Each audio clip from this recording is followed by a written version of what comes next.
Welcome to the United Racing Network. My name is Andrew Spears, and alongside me in the booth tonight is a new character. His name is Jacob Burton. Last season he was our back-end producer. He's joining me in the booth full time this season for the Indy race. Welcome, Jacob. Yeah, it's good to be here. Definitely first time into broadcasting, but I've had a bit of a presence on Twitch myself, and I kind of understand the whole speaking in public kind of thing. So Yep. it's nothing surprising, but yeah, I'm ready to do it. Yeah, this is going to be fun. So tonight we're with Happy Hour again. They brought us back this season to broadcast for them, and we're very grateful for that. This is the first race of the night. The second race of the night is going to be after this race, which is going to be the GT3 at Silverstone Circuit. So make sure you stick around for that race. The road races, they always put on great races. But tonight we're talking about Indy. Indy at Auto Club. Jacob, what's the facts on it? Well, Auto Club, a track that you don't really see much anymore with IndyCar. Last time there was a race there was 2015, so it's been a number of years since then. Auto Club, 2-mile track, low bank, D-shaped oval.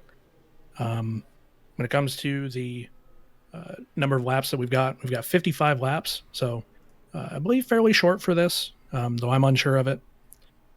And they're going to be fast. It's going to be a fast-paced race. We just hope they stay out of one another for sure.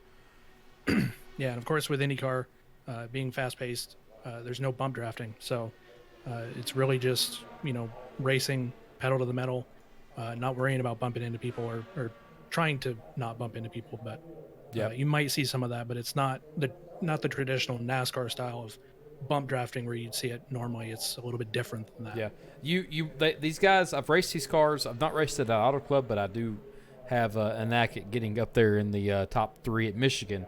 And I can tell you that these cars love the draft. Outside of the draft, they're losing anywhere from 20 to 30 miles an hour. So these cars maintaining that draft is going to be key to making your way through the field if you're in the back. Now, once you're in the front, you ain't got anybody. So you have to basically, that's when you have to start having to become a better driver. So I'm excited for tonight. Jacob, you've been on back in production now for a season.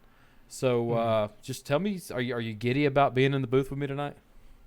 It's a little nerve-wracking. Again, haven't done this style of broadcasting before. I've been on Twitch for a little while. Haven't streamed in a while, but I know how it all works, so I kind of have a knack for it. I'm excited to get this going, learn more about IndyCar as I am the full-time color commentator, I guess, if you want to call it that. Yep. For the IndyCar series, and then I stand in for other ones if on a as-needed basis. So you might see more of me, you might not. Depends on how everybody kind of shakes out. So. Yep. And with him, speaking of that, I do want to mention we did have some changes on tonight. We do have a few new faces tonight that you'll be seeing on track tonight. I'm excited. Happy Hour did a heck of a promotion during the off season. They did 2 full weeks of racing. It was fun. Everybody that raced with us during the 2 weeks, I had a blast. I raced every race I could. And with that, you'll see some new faces, but you'll also see some familiar faces. And what I mean by that is, unfortunately, tonight Rob will not be with us in this race. But this is going to be his series he races in. So, Rob, if you're watching us, we'll see you hopefully on track next week if all goes well. And we'll also see our buddy Neil Strader, or as we know him as Nelly. He's going to be on track tonight as well. So, and he's he's a personal friend of mine and Jacob's. So it's going to be fun to see him on track. I'm excited to see how he performs with this. I haven't seen him race personally, so this will be definitely a first for me in a lot of areas. Yeah, well, he's tough. I'll tell you right now, he raced in a lot of the races with us during the off season, between 1 and 2. From between 2 and 3, and he is a tough son of a gun to race, especially in these Indy cars. So I'm not going to be the one to. I felt like I was bad omen last season, right. For sure. Every time I talked about somebody, they end up wrecking. So Nelly, we'll refer to him as Nelly tonight. He's driving the number 12 car tonight, and it's going to be a fun race. So yeah. So, Jacob, what are some things that you're looking forward to tonight in this race? Looking forward to some fast-paced action. Hopefully, no cautions or anything like that. Hopefully, no wrecks.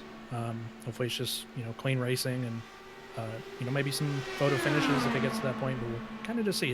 It's all over the place with this kind of stuff. You never really know what you're going to expect with these kind of tracks. Yeah, for sure.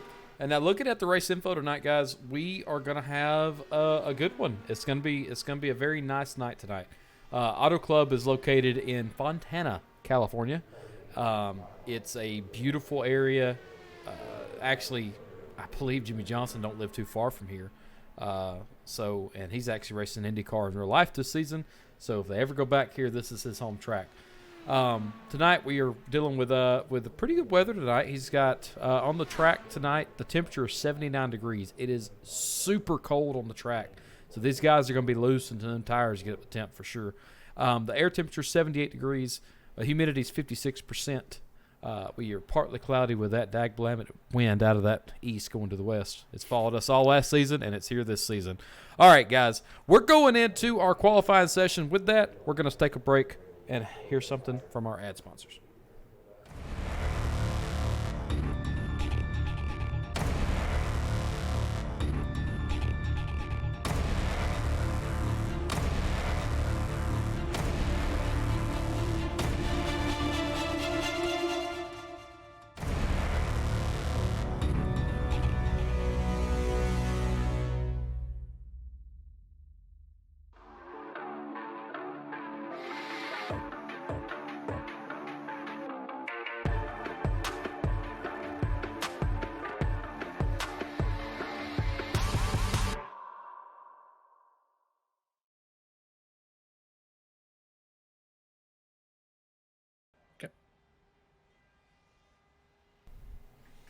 All right, Jacob, we're going to see some fast times tonight. We're in qualifying session now, guys, so we are going to ride around with these guys. Now, I say this every time we go on these long qualifying sessions. These guys are all out on the track at one time. We're going to follow as many as we can. They are not on the track at the same time, so if it looks like they're together, they're not. We're not having any technical issues. It's just long qualifying. Let's see how we do on qualifying tonight. And it looks like Jeremy Gaiman. I'm sorry, I'm going to butcher these names, guys, for the new guys that are here. It looks like he has posted a few laps. Looks like the top 8 has posted their laps, now 9. And Brian Mansfield's currently leading with a 32:45 for his fastest lap time. Definitely seems like a pretty fast time. Yep. And I just want to take a second to talk about Brian Mansfield's paint scheme tonight. He's running the autism awareness vehicle tonight. He has a son that's autistic. We learned that during the last season. He does this for awareness and to raise awareness. So, Brian, we appreciate what you do with that, man. And and I know the guys over at the Autism Awareness appreciate your support there too.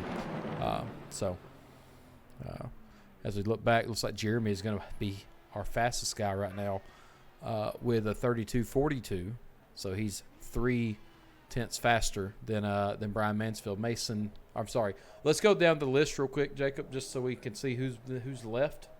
So it's Jeremy Gaiman in the number 9 car. Brian Mansfield in the number 11 car is second. Third is going to be Blake Mosley. Fourth is Mason Neal. Fifth is Neil Strader or Nelly. Brad Yonkman in the number 93 car is in 6th. Brian Wright is in 7th. Brandon McLaughlin is in 8th. 9th belongs to Craig McDonald. Charles Harris is in the 10th spot. And on out from there, we'll take a look at it when we go live with the race. We have about 2 minutes to go. We didn't really get a chance to watch these guys, so I'm just going to go on a limb here, Jacob, and talk about the times that we're seeing. And I'm going to throw the practice results of these times up on the screen here. Out of the guys that you see, Jacob, who are you pulling for? Honestly, I'm not entirely sure. Don't know if I can really pick anyone at this moment. I've seen a lot of Don Warren, Brian Mansfield, Mason Neal. I've seen a lot of these guys. They do their different respective races and different respective series and everything. And some of them are really great racers. So I'm not entirely sure. Yeah. Well, I know what I know from last season, and now I'm going to go into that to say this: we have new guys. Now I'm going to talk about Craig McDonald. He did really, really well in the off-season races that I raced with him in. That's my pick. Craig McDonald, I think, is going to do well tonight. He's driving that 969 car. We'll take a look at him when he gets on track, but that is my pick for tonight. Sorry, Nelly. Sorry, Brian. Sorry, everybody from HHR. We got some new guys, and I think they're going to show you up tonight. Yeah, for sure. It's definitely going to be interesting to see how the new guys perform versus kind of the I don't know what you would call it, the older crowd, the veterans of HHR. The veterans, yeah. Yep. So it's definitely going to be very interesting to see how they stack up. Yeah. So we have about 20 seconds before we go, and we can actually look at our starting grid. So with that, guys, we're going to just close everything out, and we're going to look at the beautiful scenery of Fontana for the last 10 seconds.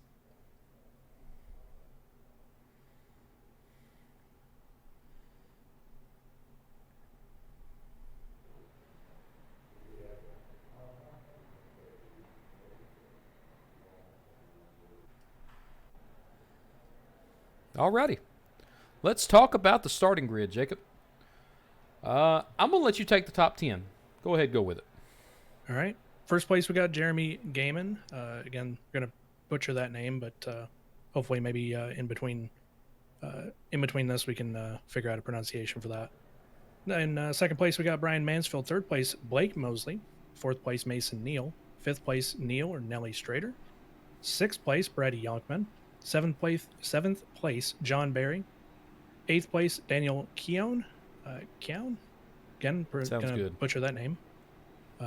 Ninth place, Brian Wright. And 10th place, Brandon McLaughlin.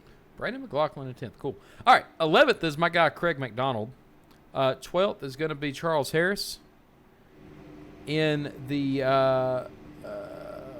where was that? Don Warren starting in the 13th. 14th is Spencer Brown. 15th is Edward Belair. 16th is Christopher Morrison. 17th is DJ Kenner. Mark Belair is in 18th. And in 19th is Gabe. It's Gabe. I'm about to get a pronunciation on that last name. I'm sorry, Gabe. We're going to get with you. Hopefully you end up in the front of the race so we can talk with you after the race. Let's watch as these guys roll out on the field tonight. It's going to be a heck of a race. They've got one lap tonight that they're going to knock out. And then they're going to go racing. Yep, and it's going to be foot to the floor and fast-paced racing. Yeah, all night long. Hopefully we can stay caution-free for the majority of this race, for sure. So we'll just have to wait and see. That's right. As these guys roll up out of turn 2 and they're trying to figure out where they're going to be lining up at, it's always a cluster when they first get onto the track, but they'll have it figured out by the time they enter 3 here. Jacob, I'm ecstatic to see where we're going to be at here in about 30 minutes. Can Jeremy hold that first position to the end? Or can Gabe make his move from the rear and come to the front? Those are the questions we have right now. Can our buddy Nelly, or Neil Strader, can he push his way to the front and make something happen? I don't know. We're going to see. Yeah. We'll have to see. I don't know if I'm going to pick him yet, but Jeremy Gaiman, I think he had some pretty consistent practice laps or qualifying laps or whatever it was. Yep. So I don't know. Maybe he will hold it, but I'm not going to hold my breath on it. Not going to make a pick just yet, but we'll see. We'll figure out it halfway. How about that? Yeah. All right, that pace car is off. We are going to be going green here at Auto Club for the Happy Hour Season 3 opener. For Happy Hour or for the United Racing Network, we're green, and there's some people not going right there in the middle. Oh my God, they're 4 wide. Everyone's a little confused. I don't think they remember how to race. Oh, it's been a while. But we got some moves up front. 3 wide right now. 2 and 3 wide as Nelly is making his way into second place right now. That's pretty good. So what you got going on out there, bud? And you hear the pace, the spotter talking to Nelly there, wanting to know what he's got. Now we're obviously not going to. It's loud inside those cars, so we're not going to sit there and we're not going to be able to see what he says. But those spotters are going to be talking to him all night long, talking him through everything, and I think we're under caution. Oh wow! Yikes! That did not take long. Yep. Let's see what happened. Looks like it was Craig and Gabe. Let's go back on them. Yeah, looks like they're slowed down. We'll get back to it and look at it here. Looks like Craig just got a little loose there and just grabbed Gabe. So yeah, just a little bit loose, and that's all it takes for these cars. They're really aerodynamic, but you get in a wrong spot, they're very slippy. yeah, as I was telling Rob the other night when he was getting ready for this race, Rob was getting ready for this race in particular, and I told him, I said, you got to be on that white line between the fast stuff and the slick stuff, and if you're anywhere in between, you're going to mess up every time. So Exactly, yeah. So we're going to start seeing some strategies here play early. And I know it's really, really early, but we're going to have some people go on pit road now. Looks like Blake Mosley has entered pit road. We're going to see what type of strategies they're running because I'm actually curious to see. So. Yeah, it's definitely going to be very interesting. Hopefully the strategies play out for some of these guys, and maybe it will, maybe it won't.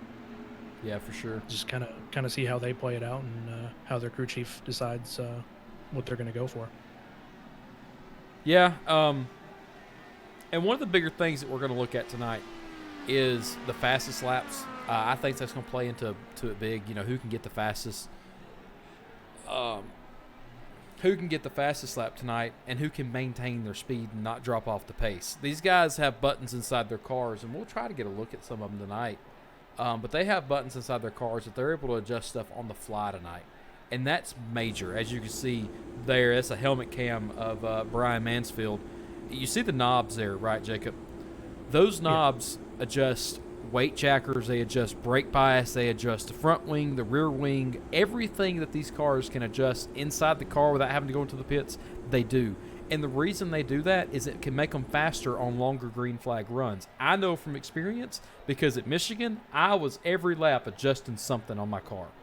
And I finished second, and then I finished first with 1/1000th of a second.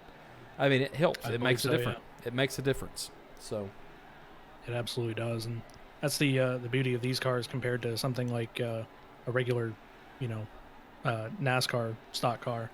Is I don't believe the stuff on NASCAR vehicles are as adjustable. No, you can only adjust the brake bias inside the car. Yeah. That's it. Yeah, everything else is done on pit road. So definitely a bit of a strategy change. For someone if they're coming over from say a NASCAR environment, coming over to here, it's a bit of a change because you gotta really figure that out. You gotta really kind of do the calculations in your head whilst driving the car. It's a bit of a challenge, but I think these guys can do it. Yeah, I think so too. Our good old friend Neil Strader has moved up to second. Brian Mansfield is going to be in third. Mason Neal fourth. John Berry in fifth. And Jeremy is still leading the pack. He's going to lead us down to another green flag start. There are restart zones enabled. The restart zones are sponsored by Geico. And we will see how they do tonight in those restart zones. It's something new. iRacing brought them out last season when we were in season 3 or season 2 for Happy Hour. And they're supposed to be introduced full force for Indy and NASCAR series this season. So, just from experience, that wherever the leader starts, the opposite lane of that is going to have a poor start until they can get some things tweaked out about it. But the pace car lights are off, Jacob. We're going to be going back green, but it's not going to be on the green flag. It's going to be on Jeremy. The pace car is going to dip off here soon, and he's going to lead them down to that Geico restart zone. And we're going to see, if possibly Nelly may pick up a flag, a penalty for jumping. Jeremy may take off with it, or Nelly may jump it right and not catch anything. As they come down to the line, into the Geico restart zone, labeled right there in the blue, green flag's out, and Jeremy's off. Yep, nice big jump on him. Yep. It's definitely something you'd expect from these guys, especially the ones that kind of know what they're doing. You'll see them jump out ahead, and it's definitely can be a bit of a challenge for some of these guys in the back. Yep. If they want to catch up. Yeah. And we want to make sure everybody is maintaining their speed, but they also want to maintain their room too. As you see everybody just trying to figure out a groove here early. There's some moves, and Nelly's making those money moves, but so is Brian Mansfield as he overtook Jeremy and Nelly, and Brian Mansfield's going to lead us down to the green flag here. are on the 6th lap here as Nelly tries to make a move on the inside, going inside, and Nelly's going to have that first place position. Brian Mansfield's going to tuck in behind him. Yeah, I'm kind of wondering what happened to Jeremy there. It seemed he lost a little bit of speed. So not too much. He's in 3rd currently. He's not doing too bad. He's not doing too bad, but he dropped out of that first position. So I'm kind of wondering maybe he lost a little bit too much speed, and the guys behind him just drafted up. Well, it could be strategy too, Jacob. For sure, it could be strategy. That too, yeah. I'm thinking that possibly, these guys are, going to move back a little bit because when you're up there in first, I mean, you can lose your fuel load pretty quickly. When you're in the draft like they are right now, like some of the guys behind Nelly, you can let off the gas, save a little bit of fuel tonight. So as these guys goes around on the lap number 8, we're going to crank it up, guys, early, and let's get your hearts pumping, your blood flowing. This race is going to be fantastic. Let's crank it up, guys.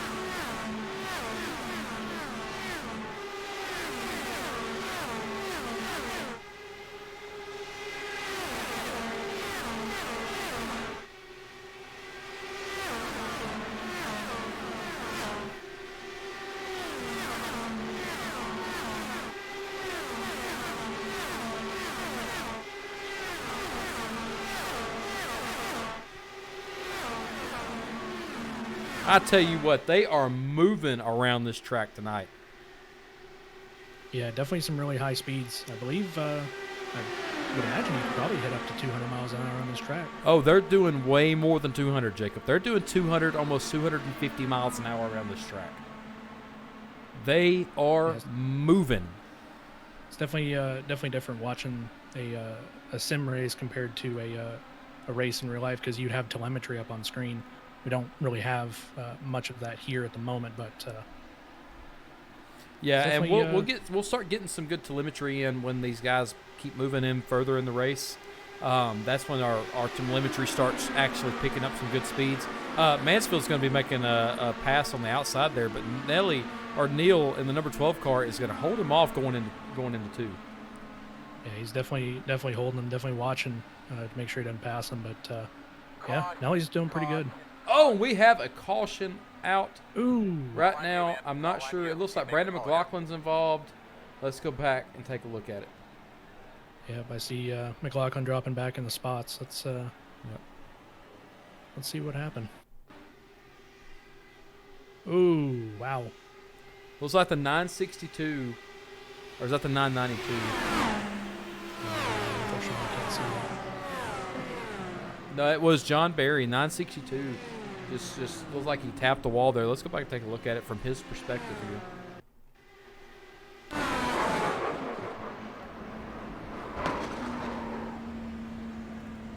We'll do it one more time. It does have our onboard camera tonight. John Barry does have our onboard camera, and it looks like, he just grabbed the wall and then collected the 81 of Brandon McLaughlin. So unfortunate for Brandon. They do get some quick repairs tonight, so they'll be able to get back on track pretty quickly. Yeah, you can recover pretty quickly in these, so not too much of a it's a little bit of an inconvenience, but they'll work it out. Yeah. Now the biggest thing is, not going a lap down. If your car is able to make it around and go into the pits whenever they're open, then you're good to go. We've got some strategy happening now. We've got most of the leaders coming in. Brian Mansfield come in. DJ Kenner, Brad Youngman come in. So we've got some more coming in. We have Brandon McLaughlin's coming in now. As you can see the damage on the side of his car. It's just destroyed. Yeah, it's definitely rough. These cars are built fairly well, but they'll definitely come apart if you hit it right. Yeah, well, they're built to break away. That's the thing. These panels are very easy to stick back on, and as you see, and during this quick repair, it's already back there on. They're getting ready to. They're getting ready to send this car back out, and it's going to be brand new. So, but our leader after that caution is going to be our man Neil Strader in the number 12 car. Jeremy Gieman is right behind him. Mason Neal is right behind him in the 3rd position. 4th is going to be Don Warren. 5th is Spencer Brown. Blake Mosley is going to be in that number 5th position. I'm sorry, number 6 position. Daniel Keon is on in that 7th position. 8th is going to be Mike Belair. Edward Belair is going to be in 9th. Mark Belair in 8th. Edward Belair in 9th. And in 10th is Craig McDonald. So, past that, we have Christopher Morrison in the 11th. 12th is Charles Harris. 13th is Brian Wright. 14th is DJ Kenner. 15th is Brian Mansfield. And 16th is Brad Yonkman. 17th is Brandon McLaughlin. I told you he'd get his stuff fixed.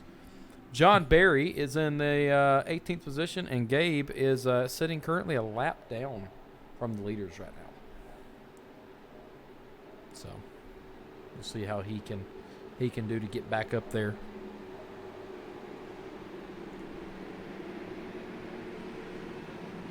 All right, so you got a pick so far? I mean, I'm liking the odds of our boy Neil, but I don't know if I have a concrete pick just yet. I'm liking Jeremy. He's definitely putting up a good fight. So it's kind of a toss up for me between Neil and Jeremy. Okay, well, we'll get back to you on that in just a second. I'm excited to see where we go from here. It's been fun to watch these guys last season. They put on some great races, great spectacles for sure. I'm very excited to see where we're going to go from here this season with the IndyCar series and even all the other series that we've had going on here tonight. So, yeah, it's gonna be interesting for you, for me especially. Yep. Learning all this stuff along the way and kind of learning the podcasting aspect. It's gonna be definitely exciting for a whole multitude of reasons. Yep. All right, Neil, how are you going to do it, brother? Are you going to jump them in the in that spot up there in that front position? Are you going to sit there and kind of give Jeremy an edge, try to get behind him, save some fuel? I don't know. I don't know how he's going to race. Do you know how he's going to race, Jacob? No. Well, as we enter the Geico restart zone tonight, Neil is going to lead him down. We're going to see if he jumps. Yeah, we're jumping it. We're going. And he gets a heck of a jump, and it looks like there's going to be – hold on. There wasn't anybody moving there up front, and it looks like Jeremy just fell all the way back. I bet he didn't shift down in time. And that was almost a collection. But we have 3 wide racing back in the back right there, almost 4 wide with Brandon McLaughlin, Charles Harris, and Brian Mansfield. Oh! Right there. Holy crap. Big crash. Oh, my goodness. I don't know. I'm sorry. Wow. Oh, man. Pieces on the track, 2 cars. Wow. My Lord. I'm kind of curious to see what happened here. Ooh. Oh, that's the wrong one. Sorry. Good That's the one from earlier. Hang on. old technology. That's it. I think Major's got loose. Yeah, somebody got loose ahead of DJ there. Man. It looked like it was Don Warren just got loose, and that's what caused the caution to come out. Yeah, he just gets loose coming out of 2 and collects DJ, and DJ just rode his tire there. Wow. Mm. That's a rough one there. Hope everybody's okay in that wreck. These Yeah, guys get a exactly. few quick repairs, so the question is, are they going to use it, or are they going to, hold out? Well, there's probably a strategy to that as well. Of course, in the case of the car we're seeing right now, or that one that was in pit road, it's missing a wheel. So I mean, you might want to use one there. I would but say so. It's a bit of a strategy. Yep, for sure. So Don't want to use them up too quick, but you don't want to risk losing too many spots and going too many laps down. So it's kind of a mixed bag of whether you do it or not. Yeah, there's for a sure. strategy there.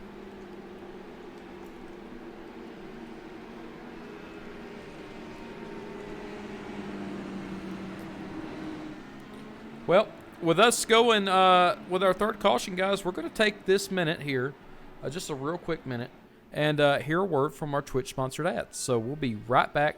We're still going to be here, but we're going to be listening to this. If you're a Twitch subscriber, then you shouldn't have to see the ads, but you'll still hear everything. So we'll be right back after this break, guys.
Well, they're going to get lined up here side by side. Nelly has elected to take the inside line.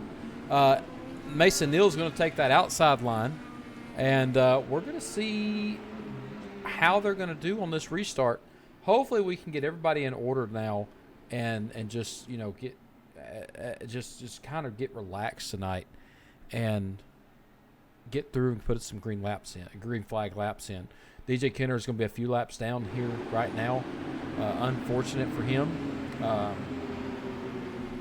We've got 55 laps, and we're only on, looks like we're going to be on lap 17. So, yeah, it's definitely going to be interesting to see how things shake up now. The field's a little bit discombobulated at this point, but hopefully we can keep everybody together and get some green flag runs, because you can probably get some pretty good runs in here. Yeah, that was a big word for you, wasn't it? Discombobulation, yeah, it's a big one. It's a big word, but too many syllables for me. I got to stick to about 2 syllables at a time. Sometimes I'm like that. Sometimes I can't do those words, but I thought of it on the fly and I was like, I might as well say it. Yeah, for sure. So that pace car lights are off, Jacob, and they're in turn 4. That pace car is coming down. We're going green. As Neal brings him down to the restart zone. And green flag's going to be out. Nelly is gone and jumps Mason Neal like crazy. Let's look back to the field here. Is everybody else going? Yes, they are. We are green here at Auto Club, and they're 4 and 5 wide going into turn 1. Well, it's a good thing I didn't miss anything. My headset crashed, and so I was unable to see the restart, but I'm back now. It's all good. So guys are still, they need to find a groove rather quickly. And this is my opinion. The grooves here help them, as you see. Whoa! Right in the wall. Oh, okay. Got someone spinning one in the wall. That's not good. I'm trying to figure out where it happened at. Looked like John Barry's involved. Brian White was involved. Somebody went spinning behind them. Man, yeah, that was Craig McDonald. That's my guy. That guy I picked. That's a tough break. Man, I tell you, I need to quit picking people, man. That's why I was not wanting to make a pick. Let's take a look at the helmet cam of DJ Kenner. DJ Kenner went through that unscathed. So let's go back and take a look at DJ Kenner and see what happened for sure.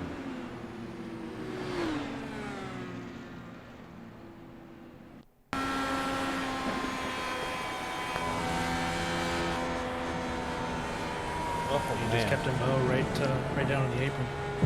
Yeah.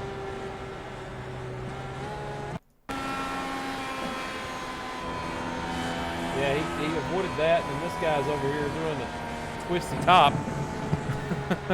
Avoided both of them. Good job by DJ. He's had enough woes tonight for sure. So, as you see, yeah. Craig McDonald sitting on pit road at this time. Yeah, that's a tough break for him. I guess you really should stop picking people because they just end up wrecking. Hey, watch it. You said it yourself. I'll get the board of directors to fire you if you keep on.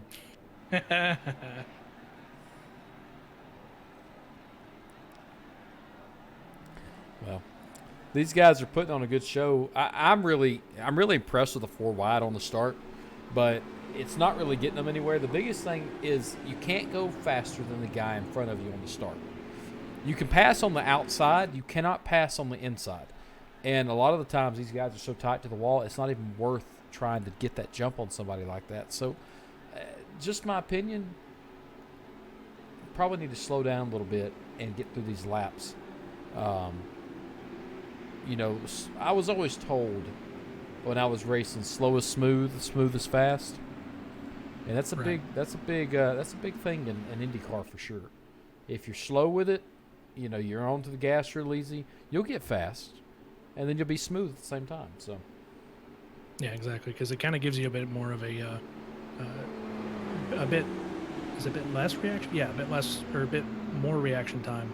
Yeah. Where you can make decisions a little bit easier when you're going slower. If you're going, balls to the wall, and just going, pedal to the metal and not worrying about it, you're going to have problems because you're going to end up, getting loose, getting into the wall, causing problems. But if you're slow with it, you can be smoother. You can figure out the track a little bit more, kind of have that in the back of your head and make strategies based on that. Yeah, and that's true. These guys are still on some sort of strategy. We'll figure out what Neil's strategy is if he does end up finishing in first place tonight, or second or third. We'll figure out why his strategy works so well, because right now it kind of is working. Yeah, he's definitely picked up a pretty good strategy, and I might be close to a pick. I don't know.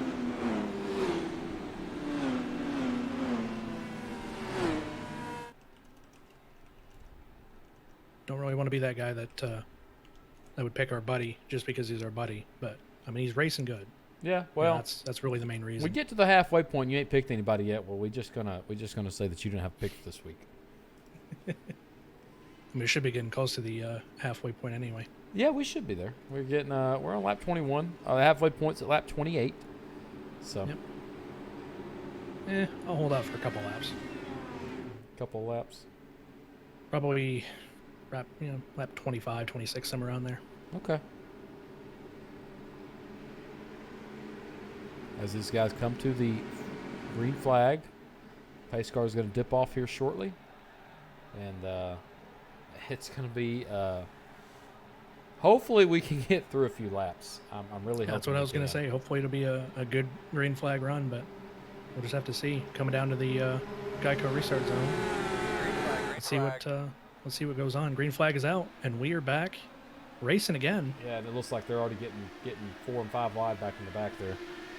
Exactly.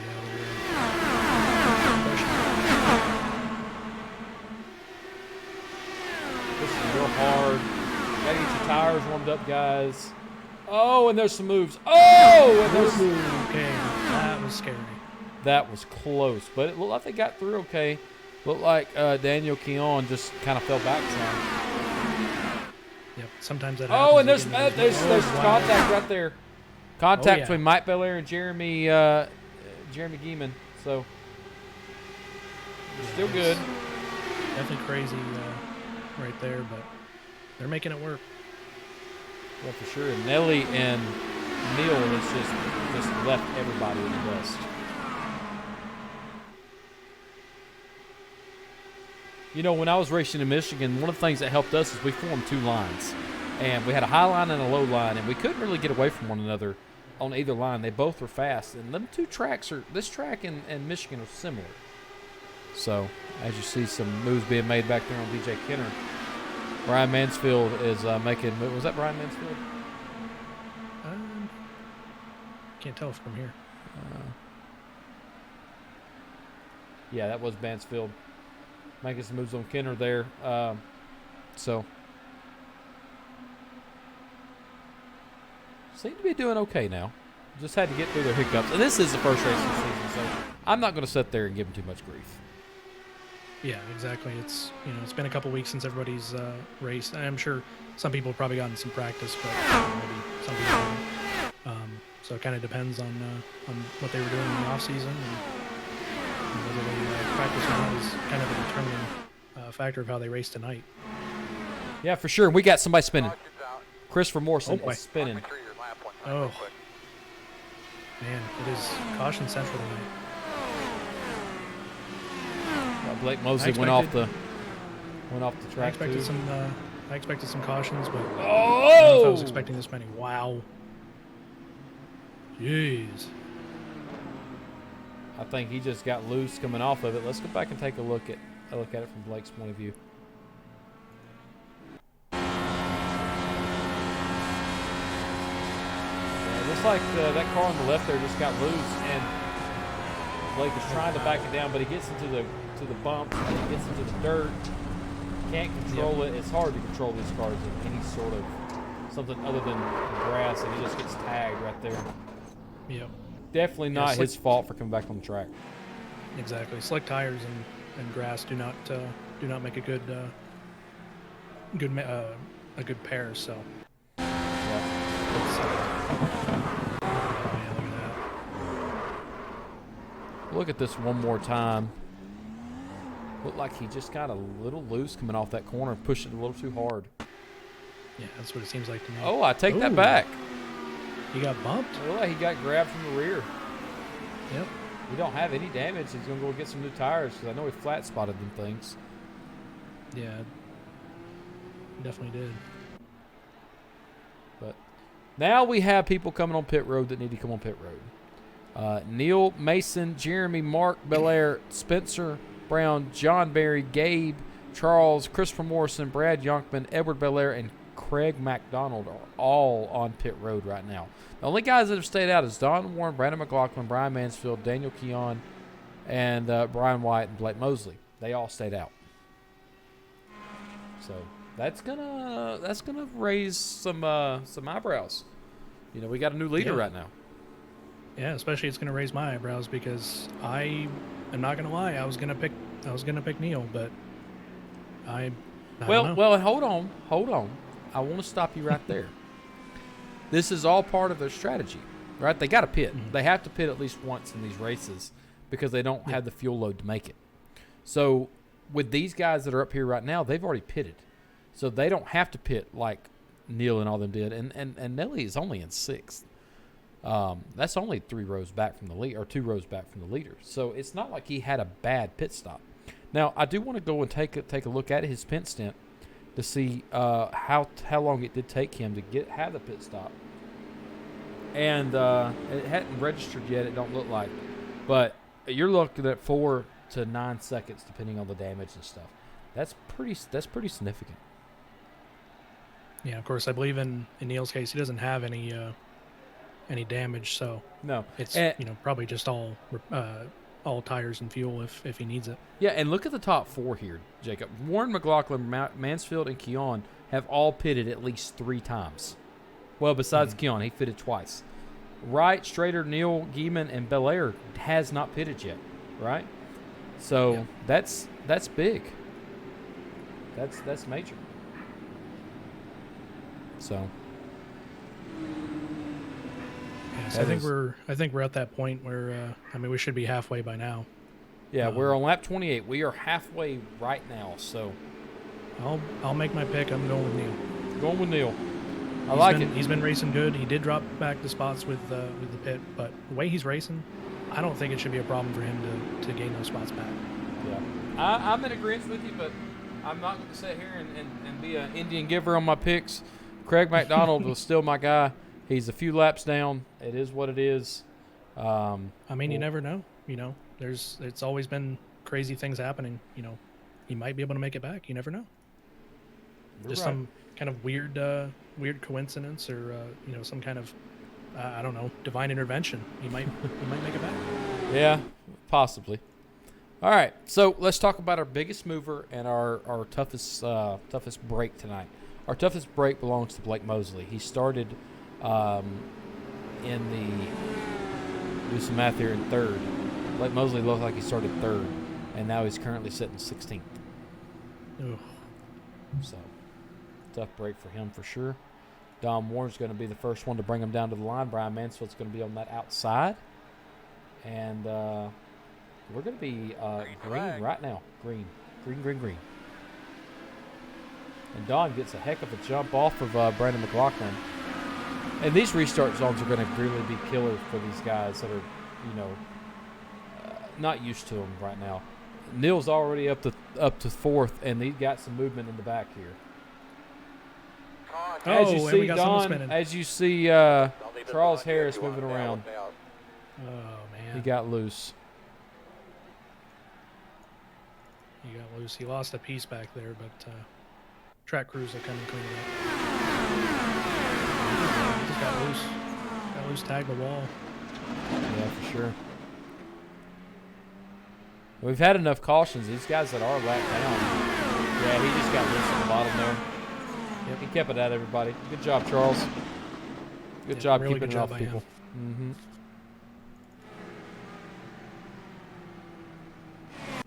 I'm getting worried by some of the viewers that Gabe has made it back from his 2 laps down. So. Oh, there you go. That's. And he is showing to be on the lead lap. Stranger things have happened. Stranger things.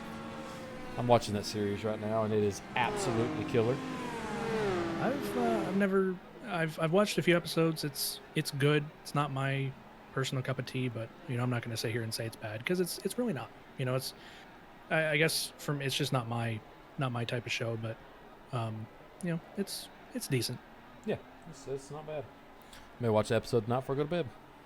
There you go. Just finished up episode 5, and I got 4 more to go, so we'll see. But Yeah, enough of Stranger Things. I believe the episodes I watched were season 4 somewhere in there, but yeah.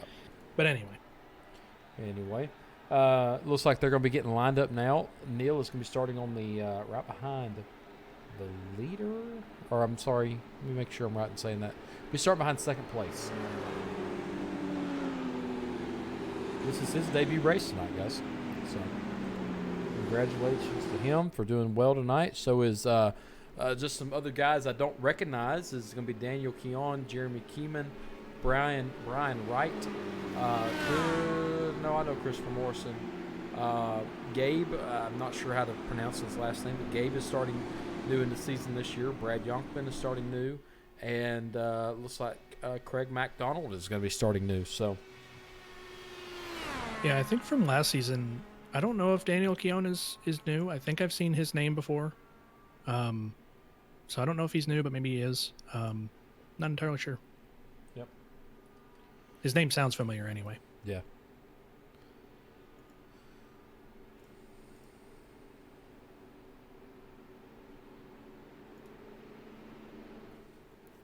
And I believe they're going to be starting single file now. No, they're going to be starting double file. These pace laps take a little bit to go by. Yeah, for sure.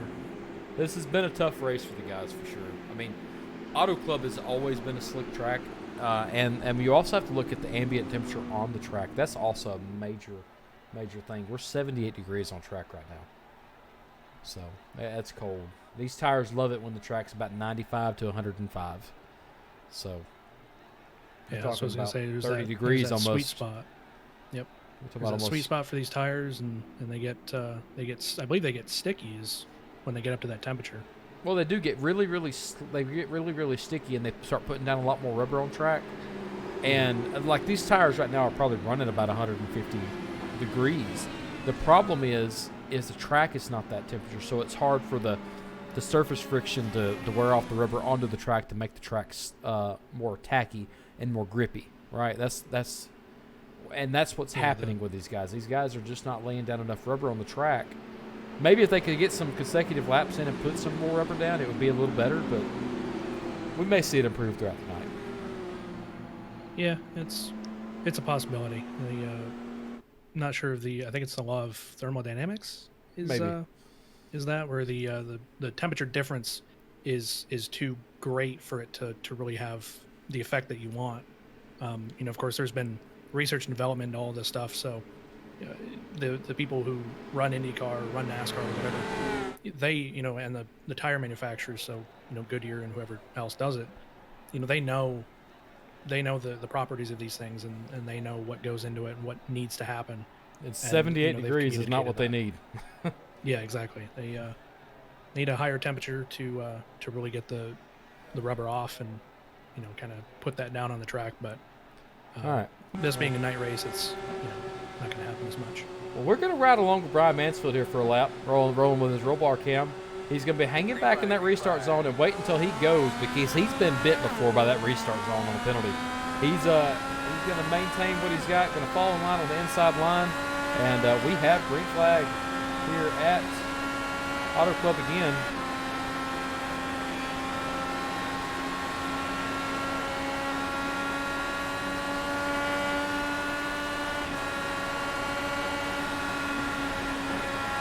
See him there. You can see he's kind of lifting. You can hear it too as Neil makes a pass down there inside.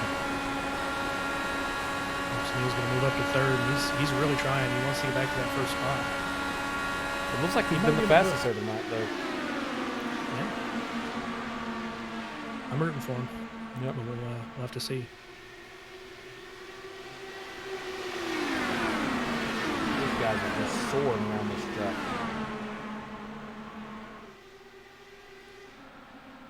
There's some contact there between them two. Gabe has made his way up to 10th position right now. Blake Mosley is also on the lead lap in 11th. Oh, and they're going to make contact. Oh. Ooh.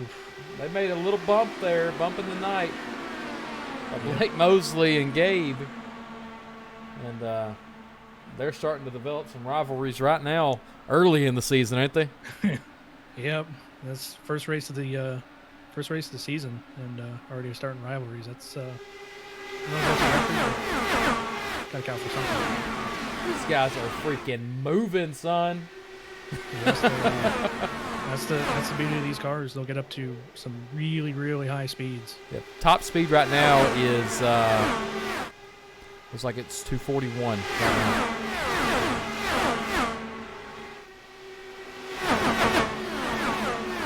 More of a NASCAR guys. So these kinds of speeds are kind of alien to me, but Yeah. And they're doing a good job right now. They're getting in line and they're falling in their place, and they're going to make moves off the front guy, the guy in front of them's mistake that they make. So they're doing real well there. and look at that. Neil moved right back into first place, so he's back into the spot. Now he's just got to figure out his strategy again and kind of keep that position. Yeah, we're going to go back here in just a second and look at that pass if we can. But we've got some action right there being caused right there by Jeremy. Jeremy in that 6th position. I'm sorry, I'll take that back. It's Don. Don's making some moves as you have a guy right now getting past. It looks like he's going a lap down right now, trying to stay off of these guys as much as he can. Looked like that was that was Christopher Morrison just trying to stay off these guys. He's trying to win. He's trying to just make it to the end. Exactly. And Strader and Neal are really battling for that first position. They just swap places there, so they're really kind of at each other's throats at this point. Yeah, and then those corners, these wheels are very, very hard to turn. You know, your Newton meters are up to about 20 to 30 Newton meters, which is just absolutely bonkers on turning that wheel. So Yeah. that's where your adjustments on your front wing and rear wing come in for sure.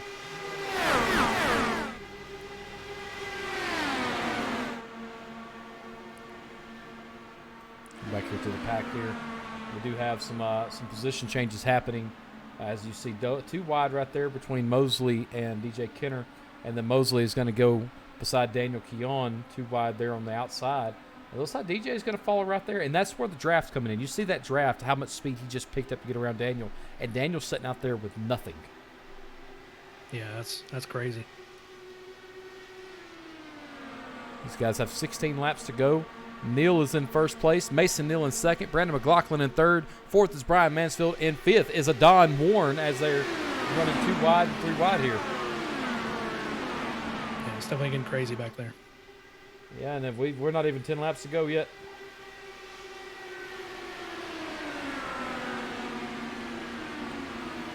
Yeah, these guys are going to start getting a little bit more, brave, so to say. But 1, 2, 3 is going to be Strader, Neal, and Mansfield. They're looking to getting some moves moving here. And the passes, they just can't seem to get anything. As Brian Mansfield is out of the draft and is falling back like a rock. He needs to tuck it in after this car goes by. Yep, And he does. Of course, we mentioned earlier. Look at get that. out of the draft, I'm sorry, but did did you just see? I'm sorry for interrupting. Did you see the move that Don Warren just had? The run that he had on Brandon McLaughlin there. I think I missed it a bit. Oh man, he had a heck of a run. Sorry, you can go ahead. Yeah, like we mentioned earlier, when you get out of the draft, you can lose up to 30 mile an hour. And I think that's what happened to Mansfield. Just got out of the draft and lost that speed. Wasn't able to keep up. Oh, and Neal's going sideways. He's off track. What happened, Nelly? Oh, he went off track. He's good, but he went off track. Ooh, that's got to count for something, and not in a good way. Oh man. Oh, there's side. Oh wow, they're close. That was almost some contact. Yeah, and he's kicking himself in the foot right now. But now McLaughlin, Neal, and Warren, Mansfield, and Gieman are the ones in top 5 now. As they have a 3-wide action, almost 3-wide battle for that front position. Yeah, McLaughlin's looking at. He had first there for a second, but McLaughlin and Neal are really battling for it, and I like that. I like to see that. Yep. Looks like Schrader moved back to 10th. Man, that's a tough break in and of itself. Yeah. Right now, the biggest mover is going to be Don Warren, though. Don Warren's currently sitting third. He's gained 10 positions. He started 13th. That's good on him.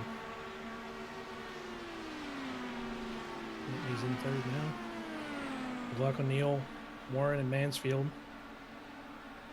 All really close to each other. Yeah, and as you see Neal get a run on McLaughlin there. McLaughlin is a very, very good Indy driver. He raced well. He races well in the Indy cars.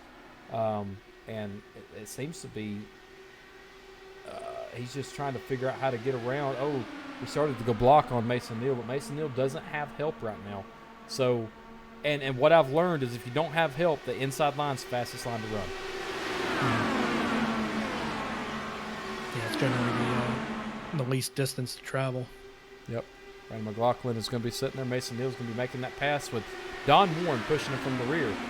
McLaughlin has just got enough of that push on the inside line. Yeah, he just has enough momentum, and the problem is we have to see, how much momentum he has at the line. If this was the last lap, McLaughlin would have won it right there. So if he keeps that up, he'll have good position. They're 3 wide going into 3 for this front position. Warren, Neal, and McLaughlin right now are fighting it out for these final 10 laps. 10 laps to go. This is where it really starts to get serious, and you start to see these guys really, Oh, and as you see Mansfield really make a move. Mansfield's 4 wide as they touch. Ooh. Yeah, they're getting close, getting crazy. Coming down to the end of the race, I expect it now. Yep. We'll see another wreck. They're keeping it together, which is good. Yeah, they're keeping it together, but I think we'll see one more caution before the race ends. Yeah. Maybe.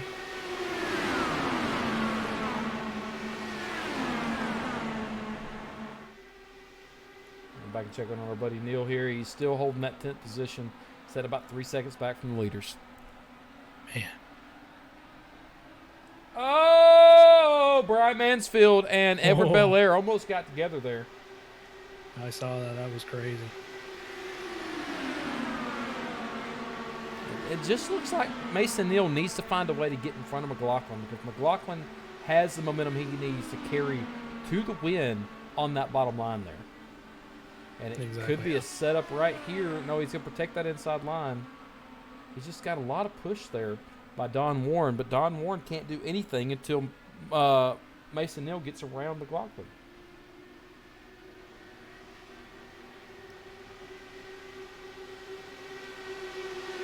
And at the line right there, McLaughlin would have had it again. We have 7 to go.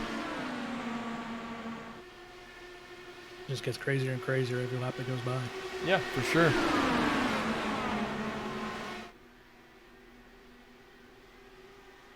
You see the rest of the cars getting off of the turn 2, and they are just hammered down. They don't really have nobody. This is really the best driver out here right now because nobody's drafting with anybody. They're all trying to get that first spot. And at the line, Neal would have had it right there, and Neal makes the pass. Look at that. Ooh. Oh, but McLaughlin takes it back to inside. Yep, McLaughlin is right back at it. We have 5 to go two. next time by. Mason Neal gets a heck of a run on McLaughlin. These guys have been racing with each other for years, so they can almost predict what each one's going to do. So yeah, these two are great drivers, and they're holding it. They're keeping off of each other, but they're really good. Yep. But McLaughlin knows that he could secure the #1 spot right now and become the leader in points with this win right here. But it looks like Blake Mosley has overcome his I don't know what you call it. He's overcome some things today. As Brandon McLaughlin's fallen back, Brandon McLaughlin has fell back to the 6th position in 1 lap. Oh, and there's a caution. There's a caution right there. Collects Edward Belair. There it is. That's the caution that a lot of people needed. That was interesting. I believe it was it Mansfield or the other one kind of rode up on the back a little bit and kind of pushed him up. Well, let's go back and look because I'm just going to rewind it here. Oh, wow. Yeah, let's get a rewind on that. Yep. So it looks like Now, it looks like Edward Bellell there in that orange car just kind of ramps off of him, gets Brandon McLaughlin sideways, and around goes McLaughlin, tears off his back wheels, his back wing. He's got a lot of damage. That's the caution they need. Now, here's the final question. Can our buddy Neil make his way to the front off this caution? Because he's been really good at restarts. Mm-hmm. Can he make his way back? Or can Mason Neal hold off everybody? That's a tough question. I mean, Mason Neal is an incredible driver, and he's been holding it off. You know, he's been holding that, first position or two for quite some time now. He's been really racing it. But, our boy Nelly, he's also been really good. So it's a toss-up. Yep, and it looks really like the back unpredictable half of the field has went into the pits. Nelly included. He's getting him some fresh tires.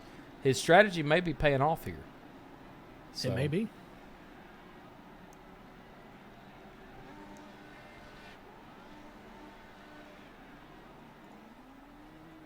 Oh, and it looks like he's going to overcome Mansfield there and on that exit of pit road.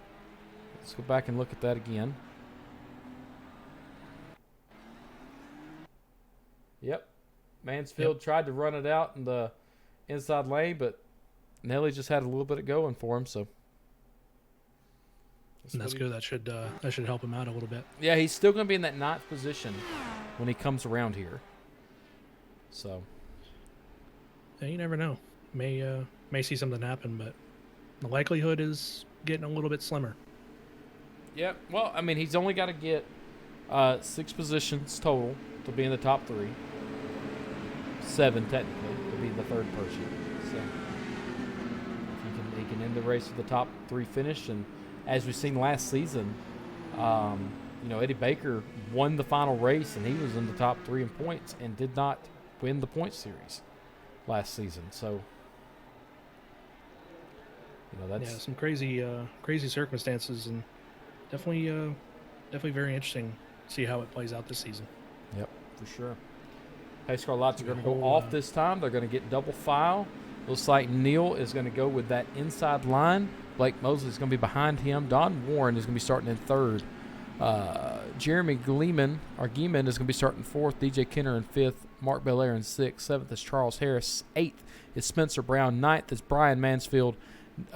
Neil Schrader is going to be in 10th. I'm sorry, I take that back. Neil's in 9th. Brian Mansfield's in 10th. Daniel Keon's in 11th. 12th is Brian Yonkman. 13th is Brian White. 14th is Christopher Morrison. 15th is Brandon McLaughlin. Both of them are a lap down. Everybody behind them are a lap down at this time.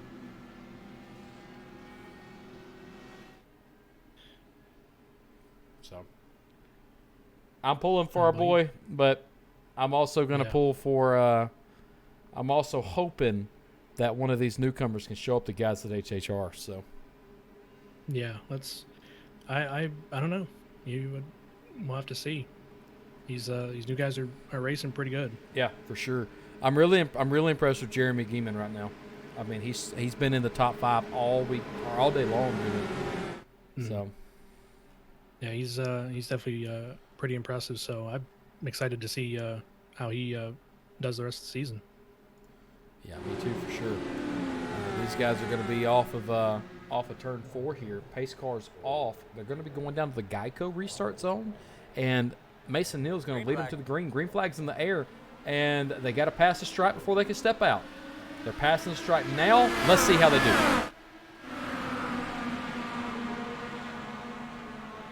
Looks like they got some moves going. Looks like Neal's making it 3 wide down on the outside. He's going to be already up in that 6th position. And he's got fresh tires where the front guys don't. There's going to be moves to be made, and he's making them right now. Look at the speed he's got. 2 laps to go. This is a green-white checkered. The next lap is the final lap, and after that, the flag ends it. He's up to 3rd, and there a caution is out. They're going to be on the 2nd green-white checkered, but Neal made it up to 4th, baby. That is crazy. Let's go back and take a look at Brian White, Spencer Brown, and Christopher Morrison's accident.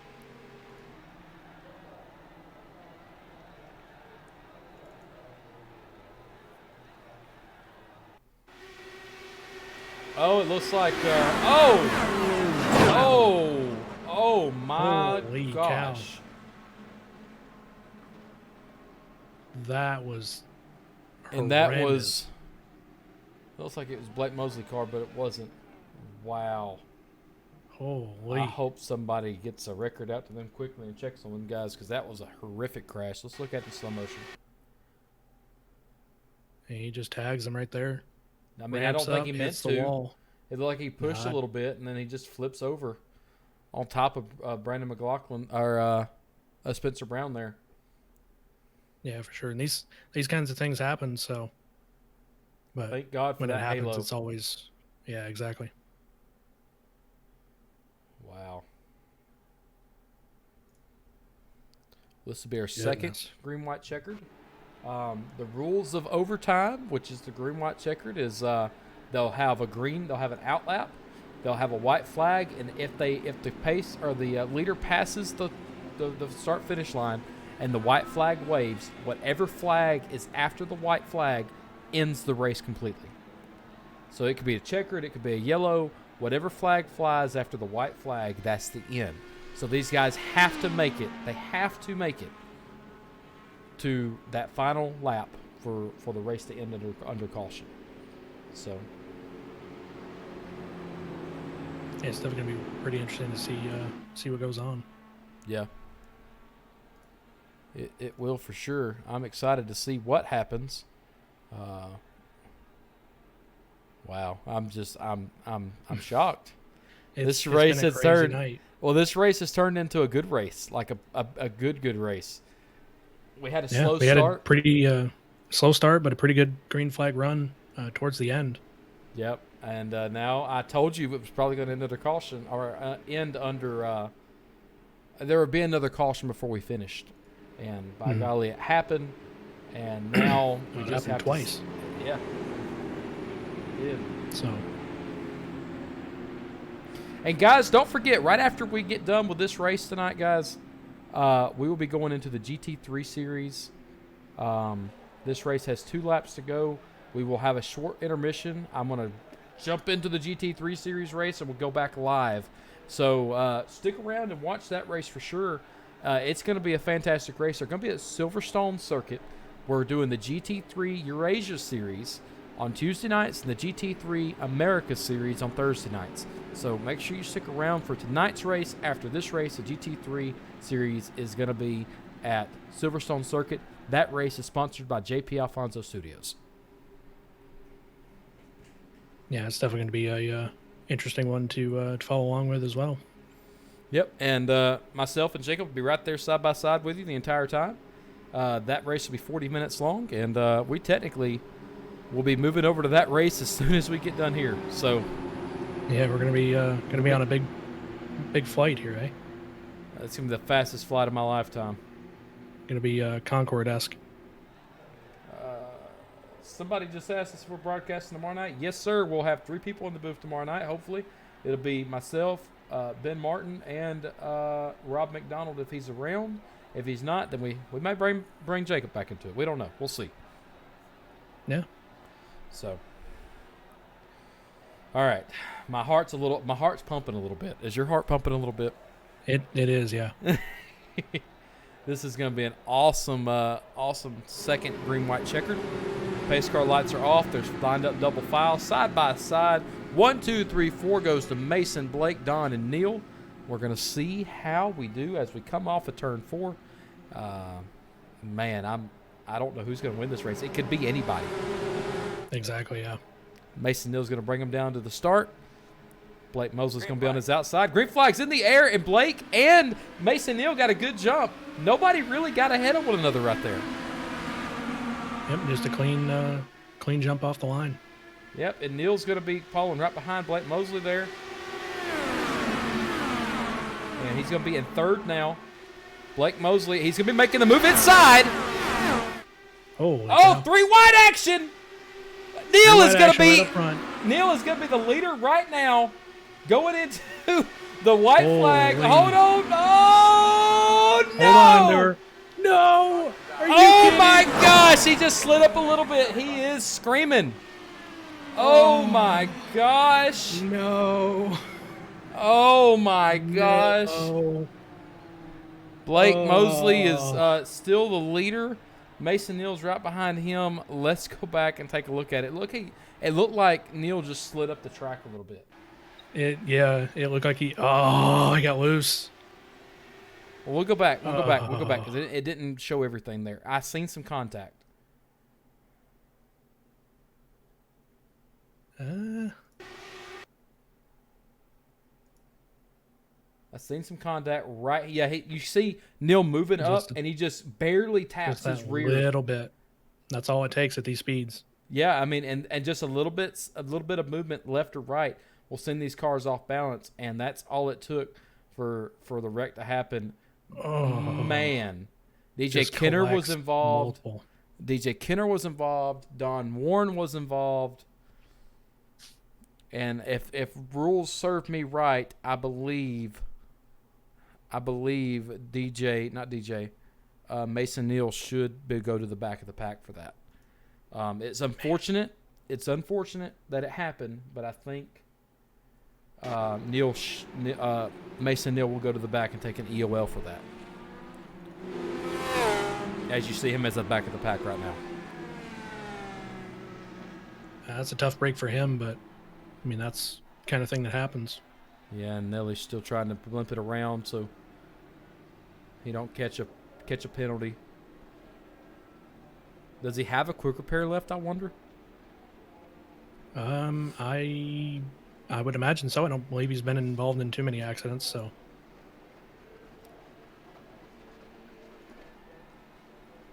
Man.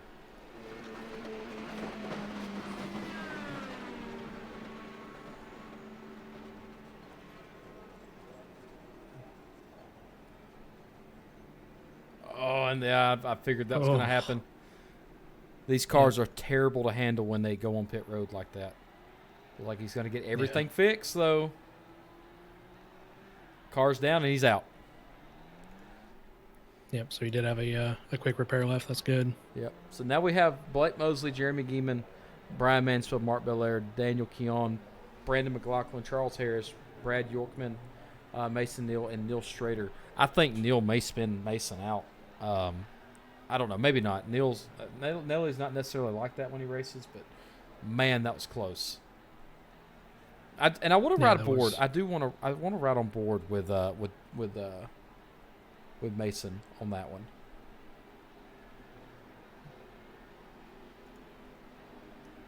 I want to see what he saw. I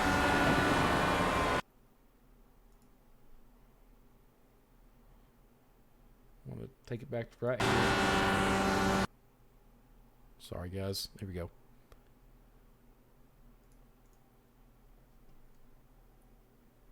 As you see, he is sliding, and he just grabs just a little bit of Nelly's left tire, and that's just a Newton's law of physics right there. Mm-hmm. Yeah, like we mentioned, that's all it takes with these cars at these speeds. I mean, they're very aerodynamic, and you break that, it'll keel right over.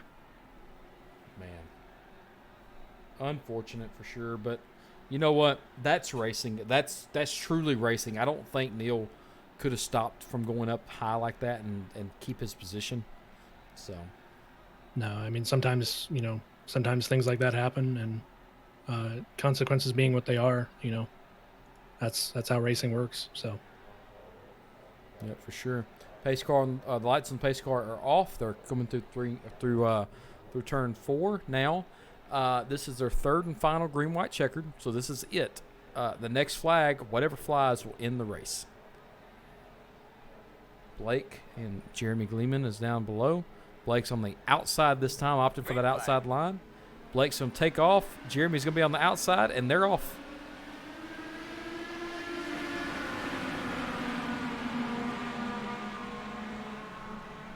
And it looks like Blake Mosley's going to have a heck of a jump, and no 3 wide action back there for that second and third spot.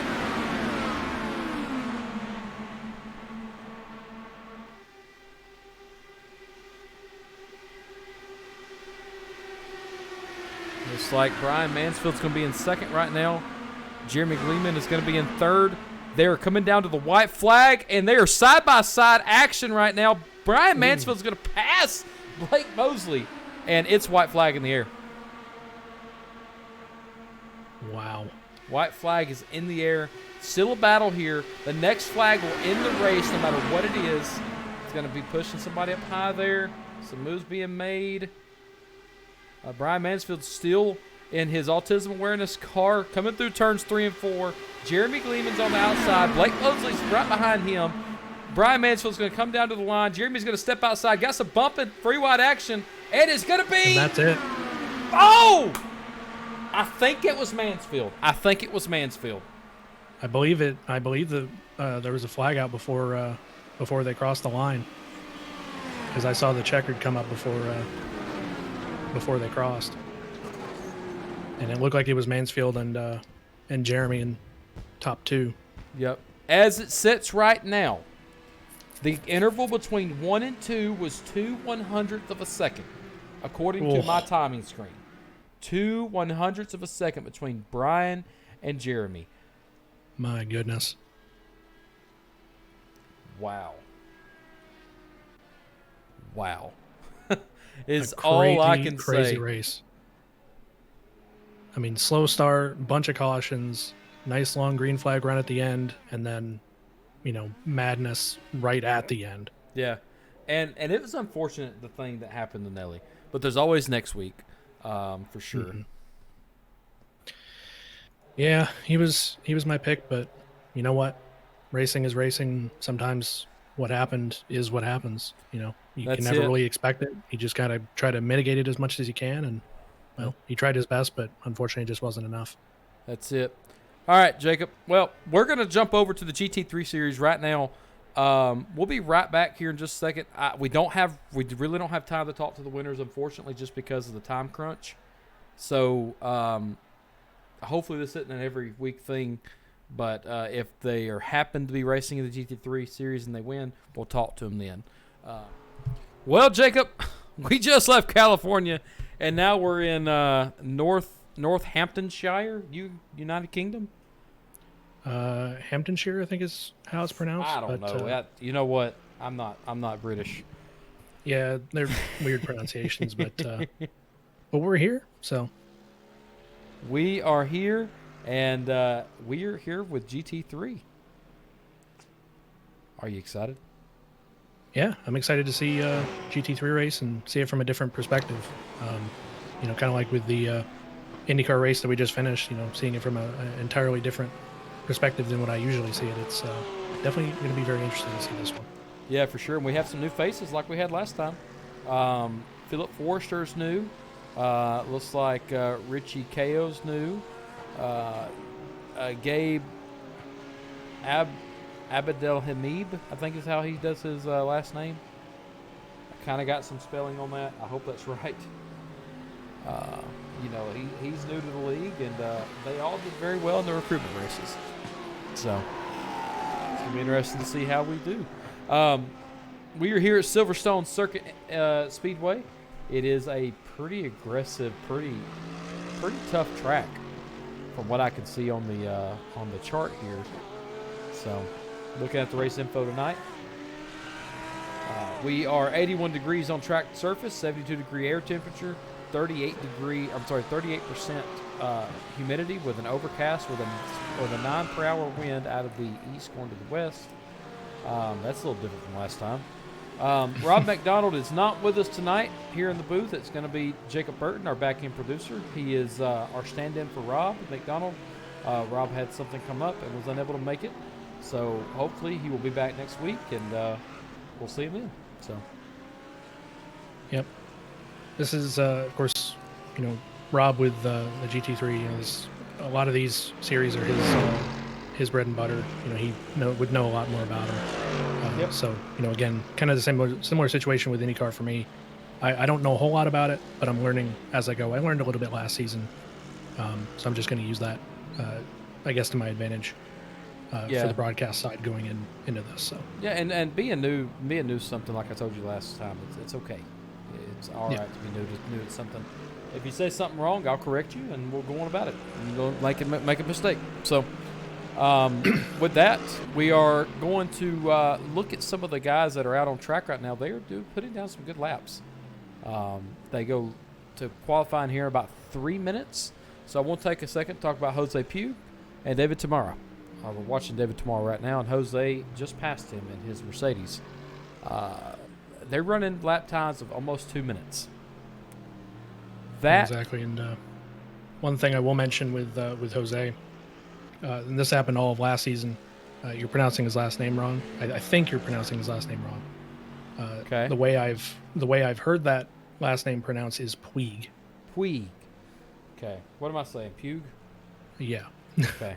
Well, Puig. Of course, last season I couldn't correct you because I was in the production room. Well, so I thank couldn't really you, do but much. we definitely need that for sure. I mean, I'm not the best at pronouncing names. I have a knack for it, at least attempting it, and sometimes getting it right. But, I'm not the best at it. But I try. It is. All right. Well, this is going to be a great race. We have some new fellows. We have some old fellows. We have some veterans, and we have the three that battled. The two that battled for the championship last season. There's three total.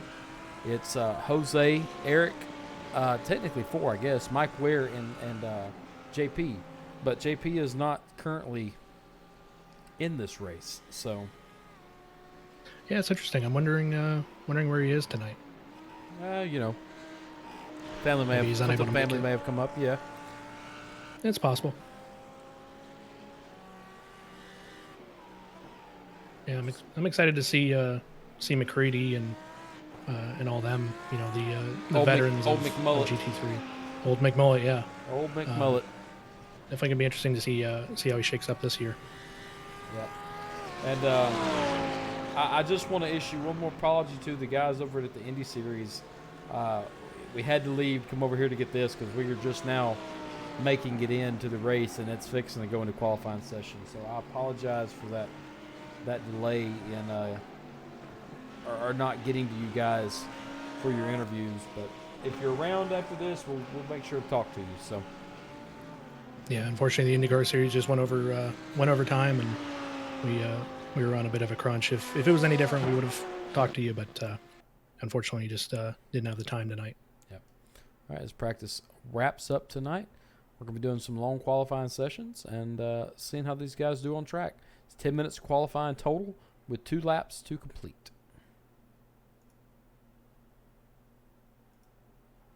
Philip Forrester is going to be first on track. And Oh, that's interesting. The hold JP on. skin. Hold on. This is interesting.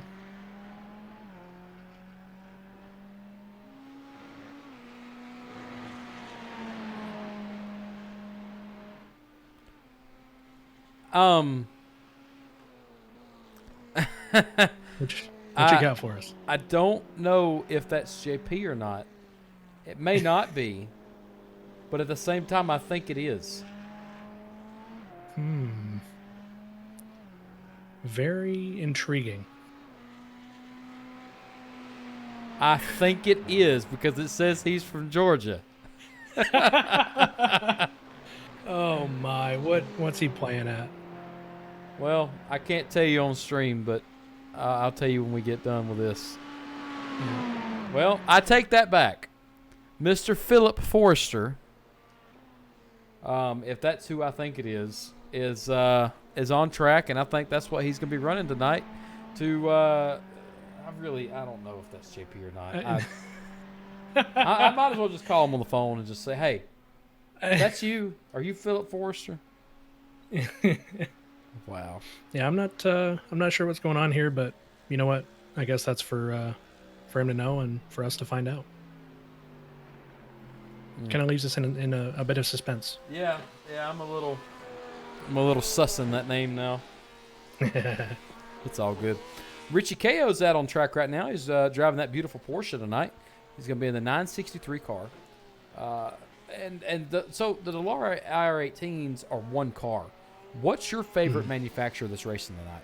You have Mercedes, you have Ferrari, Porsche, Audi, McLaren. You have, I think I even seen a Lamborghini. So, Honestly, so my dad's a Porsche guy, or Porsche, if you want to be all fancy and pronounce it that way. My dad's a Porsche guy, so you know what? I really do like Porsches. They look really good. So I think I'm gonna have to go with Porsche on this one. well, I like you. I like you I as know a where friend. this is going. I know where this is going. I do not like you as a manufacturer picker because these Mercedes are beautiful. And of course I'm not dissing on any other manufacturer. They all make great things. I guess for me it's just more of a kind of I guess a form over function type of thing. I like how they look. I mean, I like how all these cars look. They look really nice, but I don't know. I guess for me it's just the kind of the what's the I'm trying to find the word and I can't find it. It's just The your forte? allure. Yeah, I guess it's the allure of Porsche. The Porsche vehicles and how they look. So I don't know. Maybe that's just me. Yeah, well, they're smaller. I mean, they're very more compact than a Mercedes is, so they can definitely get into some tighter areas. As you see, Philip Forrester come around the corner here. I'm not even going to attempt to address any of these corners tonight. We're just going to watch them race because I think there's like 35 corners at this track. Something like that. Yeah, there's too There's many a to buttload. keep a number on them. Yeah. As old Forrester comes around here to the start-finish line, we're going to see where he sits. And he is going to hold that first position. Oh, I take that back. David Tamara takes it by 1/10 of a second. Oh wow. And he's driving a Mercedes. Well, I guess there's the question that I have is what manufacturer would you pick for this one? Oh, Mercedes all day long. Mercedes, okay. Yep. Mercedes. I do. I like Mercedes. They're good. I think they've definitely performed well, especially last season. I believe they performed well. Yeah, they did. So- JP ended up winning last season. He drove a Porsche all through last season. But Eric and Mike Weir and David Tamara and Jose Puig. Puig. Right. There you go. Jose Puig, they all drove different cars. So, Mhm. and just a fun fact, found out at the end of last season that Jose and JP raced together in that last race, and they're on the same team. So, these guys all have strategies that they're running, and it's just who has the better strategy. Exactly. Yeah. You see strategies all over the place in pretty much any series. We saw that in the IndyCar series just earlier tonight, and there's different strategies for different series. So, these guys that are coming over, like Gabe, he he had just raced in the IndyCar series, so he has to change up his entire strategy thing to kind of match what GT3 needs. So there's a whole different set of strategies. Well, and we're only racing 40 minutes worth, and with these tires, their tires on these cars can last a long time. It's just however you take care of them. And in the pit stops, the IMSA series restricts you on how you pit. If they're putting fuel into the car, you are not allowed to change tires until the fueling is complete. And the fueling can take some time. So these pit stops are going to be very, very long considered what it would be compared to for NASCAR or even Indy. Indy, you're talking 5-second pit times. NASCAR, you're looking at 9 to 10 second times. These pit times with a full tire change, you're looking at about a minute and a half. Yeah, that's definitely an interesting thing compared to other series and how it's all separated out. It's definitely very interesting, and of course you got to work around the strategy for that. So not only are you changing strategy from series to series, now you're changing strategy on the different restrictions for each series. So like you said with Indy, it's all at once. So you've got 4, 5, 6 second pit stop times compared to now where you have to really think, do I need to pit now or do I need to pit later? How long can I go on the fuel? How long can I go on the tires? Now you've got to really adjust everything. You've got to adjust your whole mindset when it comes to this type of series. Yep, for sure. So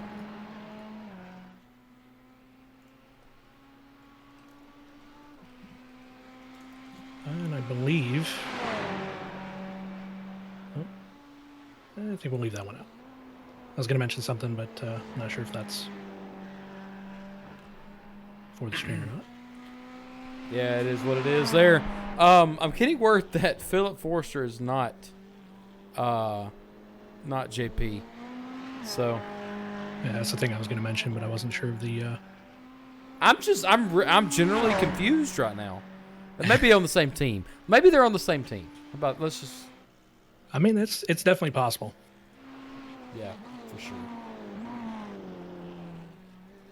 I don't know, maybe we'll have to ask, and I will hopefully get some clarify answers, before the GT3 Americas race and let you know 100% Thursday. So, Philip, if you were not JP, I apologize. The reason I mentioned that is the conversation me and JP had about him possibly creating a new account. So, and plus, I think the thing that set it off for both of us was the skin Yeah, and for the sure. location listed.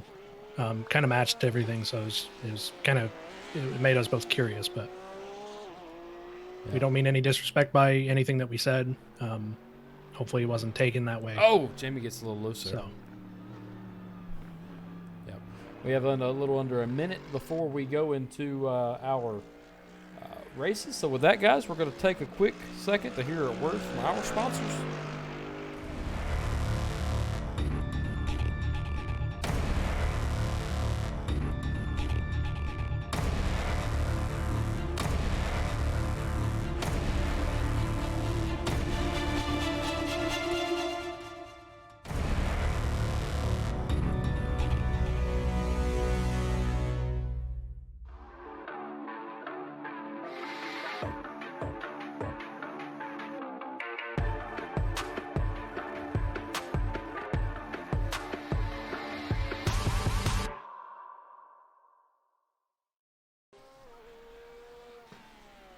All right, Jacob, we're at 10 minutes. We're going to racing. it's gonna be exciting. Get to see a GT3 race again. Man, I've been waiting to see one for a while. Let's go over the grid, guys. In first, we have Jose Puig. In second, we have David Tamaro. Third is Philip Forster. Fourth is Sean Crooks. Fifth is Eric McCready. Sixth is Eddie Baker. Seventh is Don Warren. Eighth is John Berry. Ninth is Charles Harris. Jamie Maudsley starting 10th. Richie Ko is starting in 11th. And Drew J. Warren starting in 12th. Jacob, you take it from here. If I can get the There you go. next list here. See, you ended on 12th. 13th, we have Gabe, and I'm going to try to pronounce this Abdelhamid, I think. I'm going to go with that, but I'll get clarification on that. 14th, 14th, Kevin Coleman. 15th, Mike Weir. 16th, Mason Neal. And 17th, Scott Shepard. Nice. I like it. Definitely going to be an interesting time. A couple of new faces, Richie Ko and Philip Forrester, and Gabe even. So definitely going to be interesting to see how they shake up in this one. And as you can see, the top 5 was less than a second apart on times.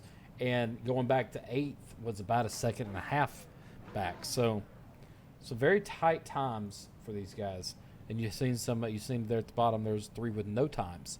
So that was should have been Mike Weir, Mason Neal, and Scott Shepard did not qualify. So they start in the back. Jimmy Maudsley, Richie, and Drew are not gridded yet. They're gridding now. Yeah, I'm excited. Yeah. These guys will do a short pace lap to get their tires warmed up as best as they can, and once they do that, hang on. As they come down, yeah, it's gonna be fun to watch for sure. Absolutely. It's going to be kind of the same thing as IndyCar. A bit, it's going to be a bit slower pace, but still relatively fast paced for what it is. And The pace car is rolling. Jose, David, Philip, Sean, Eddie, Eric, John, Don, Jamie, Charles, Richie, Drew, Kevin, Gabe, Mike, Mason, and Scott are rolling right behind them all. Don't ask me to do that again. Don't ask me to do that again. That was tough. It's a good thing you were doing it because you had the list. We got some people pulling for Richie here. Richie is starting in that 10th position. Can he make his way through? Jose's in that beautiful Mercedes right there, followed by David Tamar in the beautiful Mercedes. We're rolling down in the final turn to green. How are we going to do, guys, as they come down? Slowly rolling, slowly rolling. Green flag. And we're green flag. Something happened. We're not sure what happened there, but I'm we're ready not to sure, go. but we're We're going. green. There may have been something that I didn't hear through race control. So, David Tamara, we got 3 Mercedes up front right now. Oh, wow. 3 Mercedes up front right now. Yeah, maybe it might change my mind on my manufacturer pick. Oh, he's driving a 511 car. When I was a paramedic, 511 is what I wore. I like that. Good job, Jose. There you go. Look at Eddie Baker here. He's driving that beautiful Porsche that you claim to like so much. But right behind him is Eric McCready in that 5th position. These guys are going to settle in here. They're not going to really make a whole lot of moves at the beginning of the race. They got to get these tires warmed up so they don't spin, because in practice, what I was seeing, they're spinning like crazy. Exactly. Gotta make sure that tires get warmed up. I don't. Did we ever look at track temperature? Yeah, it was 70 something degrees. I can pull it back up here. Track temperature 79 degrees. As you see, looks like that was. Oh, he's spinning. Somebody spun off track back there. Looks like it was Kevin Coleman. Kevin Coleman did run off track. Let's take a look at it. Wonder if he got loose in the corner. Probably. I mean, the tires aren't warmed up real good yet, for sure. Yeah, it looks like he just got a little loose there. Yep, he tried to hold on to it, but it wasn't letting him. Snapped around and he goes into the dirt. But at least no damage, and he's able to return to track. So, a little bit of an inconvenience, but should be okay. Yep, as we go back to the front of the pack here.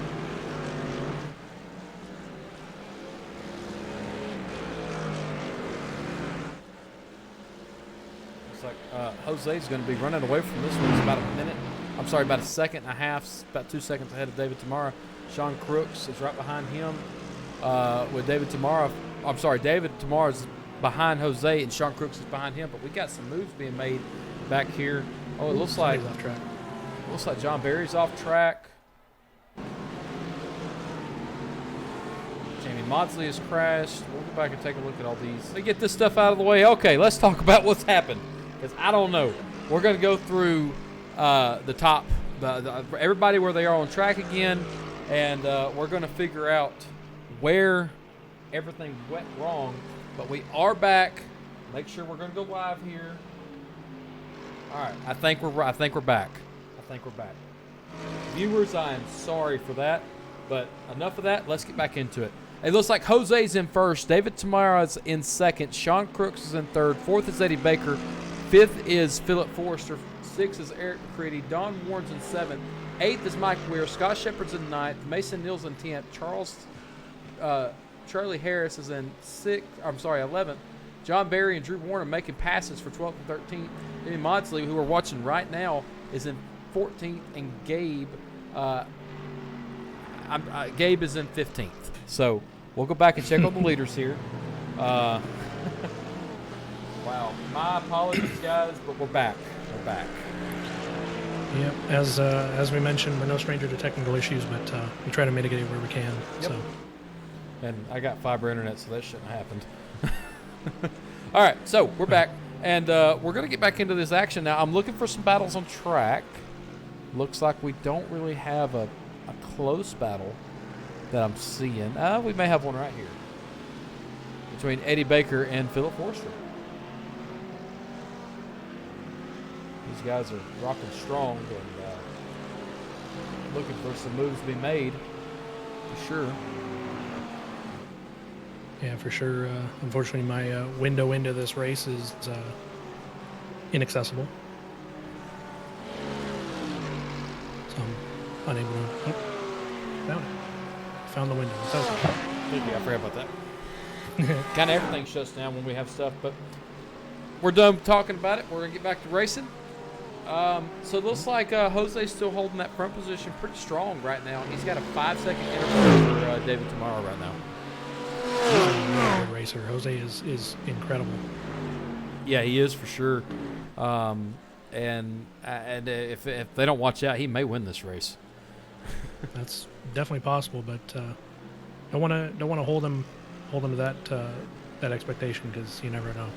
Things can turn south quickly. That's true. And we have 40 minutes total of this race. We're about a quarter of the way through, about 12 minutes, over a quarter of the way through for sure. So. And it doesn't seem like the field has moved much.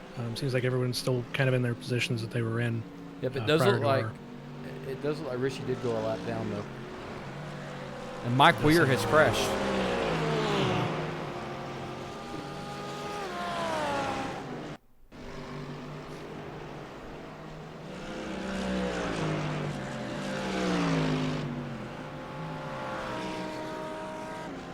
He just gets loose going in. Yeah.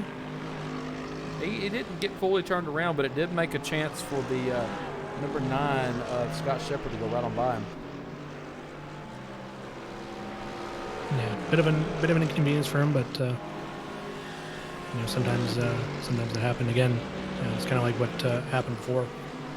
No damage, so it just seems he can get right back on track and keep her going. Yep. That's the good thing about these. You don't see the wrecks too much. These guys are really good at keeping these cars in check. Keeping them on the track. So you really don't see many of those. Yeah, and we've been talking about like at the tight tracks like Charlotte, whenever they go do the Roval at Charlotte. Charlotte, when you go over the bridge, it's very tight, and there is a chance that a yellow flag could be thrown. But usually when people go off track and they spin, there's no yellow flag thrown. It's just a yellow flag in that sector, meaning you slow down, look for things, but you still race. But when you go into something like, as you see, looks like Richie overdrove that corner there, unfortunately. But once you, if there's like a wreck at Charlotte and everybody gets collected on that bridge, there's going to be people backing up. They're going to have to stop the cars, and that's when a caution flag will get waved. But we didn't see one last season. These guys know how to drive and keep their cars even when they wreck off the track and out of the driving lanes. So it's. I think it's going to be a good season. Exactly. Yeah, it's definitely going to be good action packed and not a whole lot of issues or anything like that. Hopefully, you never know. Like I said, things can turn south quick. So, yep. You can never really guess what's going to happen. Yep, for sure. And it looks like Philip Forster did pass Eddie Baker there for that position. And we're going to go back and take a look at the pass.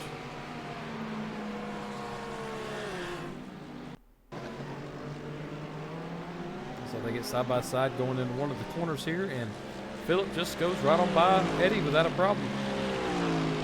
And Eddie is a strong road racer for sure.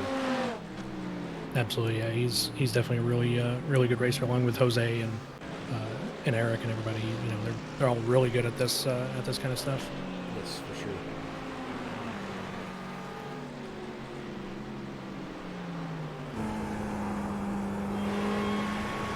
Here's the inside view of Philip Forster's car. He's trying to catch up there to Sean Crooks.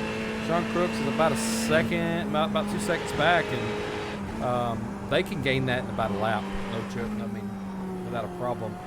As long as the guy in front continues to make problems and makes mistakes, that 2 seconds can be made up in 2 turns.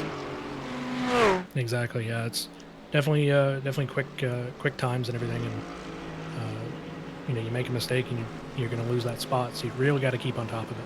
Yep. And continuing with our new racer show-off, I guess is what I'll call it. We'll take a look at Gabe here. Gabe is driving the number 83 Porsche, sponsored by Mobil 1 and IBM. He's currently sitting in that 15th position, but I mean, he's still strong. He's still on the lead lap, so you never know. He could make it up to the top and make a run at it, but we'll just have to wait and see. Yeah, it looks like he does have a little bit of damage there on that right front. Looks like it's pushed in a little bit, so that could be slowing him down, and his stuff could be out of line inside the car. But he's a new guy to Happy Hour Racing, and we're excited to have him. So absolutely. Continuing with our new member showcase is Richie Ko. We mentioned him earlier. He's unfortunately a lap down right now, but he's still driving a heck of a car. Yeah, absolutely, and hopefully you can make a run back to the lead lap, and hopefully at least finish on the lead lap. I'd hate to see him finish a lap down, but sometimes these things happen in these races, so you can never really predict it. Yeah, I mean, it happens. I mean, I every time I race a GT3 race, it does end up going a lap down, unfortunately. But finishing the race is a big thing. So yeah, it's always a good thing to finish a race. You'd like to finish on the lead lap, but finishing the race at all is always a good thing. Yeah. And looking back at our last season competitors, we're going to see how they're doing in the race tonight. So we talked about Jose. He's currently leading. Right behind him is David Tamara. I think he was in 4th in points last season. And behind him was Eric McCready. Eric McCready is currently holding that 6th position and battling with Eddie Baker again. Yeah, those guys are definitely they're veterans of this series and of this league, and they're really racing it. Yep. Definitely two to keep an eye on here. Yeah, we're going to actually ride with these guys just a second because we do have a battle for this position. This is for a top 5 position finish tonight. And Eric McCready is basically just move for move on what Eddie Baker's doing right now.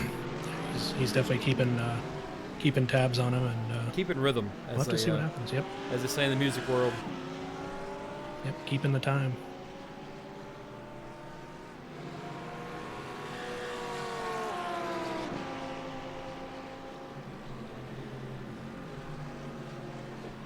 Yep, and I believe Eric's going to try to make a pass here soon. We're 1 minute away from halfway, and we'll see what we get. A little bit of popcorn in action by McCready there. Yeah, he had that problem last season, but it may be me this time. It could be, but there's a lot of determining factors in what causes the popcorn action. Yeah. That's a problem for us to find out. For sure. So, as we move along in this race, we are approaching lap number 11 for these guys, approaching halfway point. We have to start thinking about fuel strategy. I know when we were running in the GT3 Series last year, they shaved 5 minutes off of that race. As you see Eric making a move out the outside on the right side of Eddie Baker, and it looks like Eric is going to make that pass. Maybe not. Hang on. He's going to try it, but he doesn't have enough momentum on him. No, not yet. He's just going to tuck in behind. But we have to start thinking about fuel now. So Jose, David, Philip, Crooks, Eddie, Eric, they've all got to start thinking about when I'm going to come in to get some fuel and to possibly cool my tires down a little bit. Just a little bit, because I know they're starting to get a little heated. As you see people keep getting spun around, it's like Gabe and Mike Ware crashed. Let's go back and take a look at it. I believe Gabe is in the pits at the moment.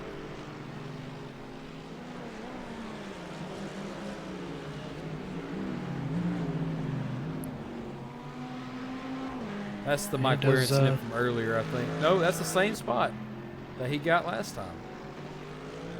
Yeah, so that corner, you overdrive that a little bit, you're going to twist the car around, but... For sure, and this is Gabe's unfortunate accident that landed him in the pits. And he may have been fighting that car with all that damage that he's had. Yep.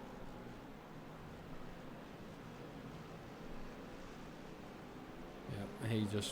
He didn't collect any damage from that. He probably flatted them tires a little bit, but other than that, It is what it is. That's the kind of thing that happens in these races and on this track. yep. And David and Philip are making moves right now. They are just a pass for the second position between those two. Philip definitely is a battle to keep an eye on. Philip is a fast car tonight too.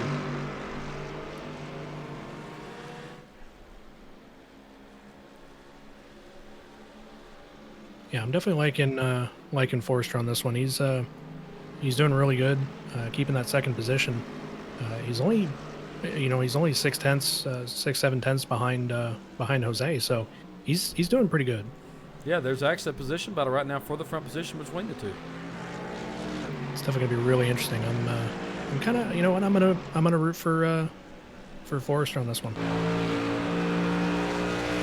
As much as I would like to maybe pick somebody else, I don't know. Forrester's kind of catching my eye. Oh, and it looks like Jose's just getting a little freaked out by him being back there, and it looks like he's kind of overdriving corners. Ooh, he is way overdriving it, and Philip is gonna take it. Look at that. He just caught him on the back foot and was able to take that position. Yep, from him. we have a position change right now.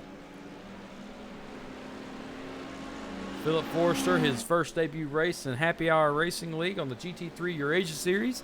He is a new leader tonight. And of course, earlier in this race, I said I was a Porsche guy, but of course, Forster's driving a Ferrari. He is. I mean, if you want to see a manufacturer pick change, it might be here. You never know. Well, I may issue a 10-point penalty to you like they do the drivers in this series for changing your manufacturer mid-race. Yeah, I'll accept it. So I can take a look at Eddie and Eric. They're still battling back there for that 5th position. They really are. Eric really wants to get around him, but he's not finding the right spot. He's still looking for it. He's really trying to find the optimal place. He's just got to strategize it and kind of figure out where he can pass to where it's not going to cause any incidents. Yeah, and you don't want to be the one that causes an incident. As they get on the straightaway here, they're going to be side by side. And Eric may have a little bit of an advantage here. He's going to pull ahead, yeah. I'm interested to there's the popcorn action. Yep, as Eric and there it is. Pulls ahead. Yep, he pulls ahead and gets that position moving into I believe that's 5th. Yep, he is in 5th now. And now he's got about 4 seconds to Sean Crooks. Ooh. Eddie was almost there on him, but Eric was able to keep him off. This is a position battle for first between David and Philip. And I don't think neither one of these two have pitted yet. Let's go back and take a look at some of the pit stints information to see if we can figure out where they, nobody's pitted yet up front. Jose is right on Philip. He's wanting to get around him again to get that spot back for Jose, but Philip is really holding him off, and I'm definitely liking Philip. He's a really good racer. Yeah, I think this may be one of his better tracks because he didn't start too well. He started well, but he got pushed back pretty quickly. Yeah, I believe he started second, and he then started third. Second or third. He started third, and then he got pushed back, probably around 7th, I believe. And so he pushed back up. So he's definitely looking good. Yep. For sure, as he holds off David, and looks like there's going to be a position battle coming up between David and Sean Crooks.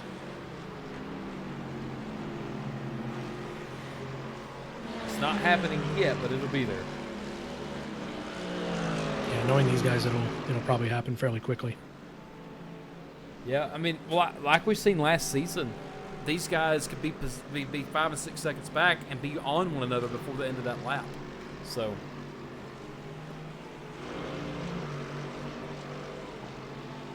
that's something that we have to look at. These long straightaways, the guy behind gets a good draft, and that's all she wrote. Yep.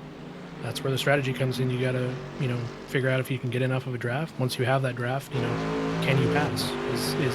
Is it going to be a safe enough spot to pass? And if you can, then you can try to take it. But you don't want to take any chances with these. You don't want to cause an incident, possibly get penalties or however that works. Yep, and we do have people headed to pit road now. Jose and Philip both have went to pit road. Oh, wow. That's going to shake things up a little bit. Yep, David and Sean Crooks stayed out. So has Eric. Eddie did go into the pits.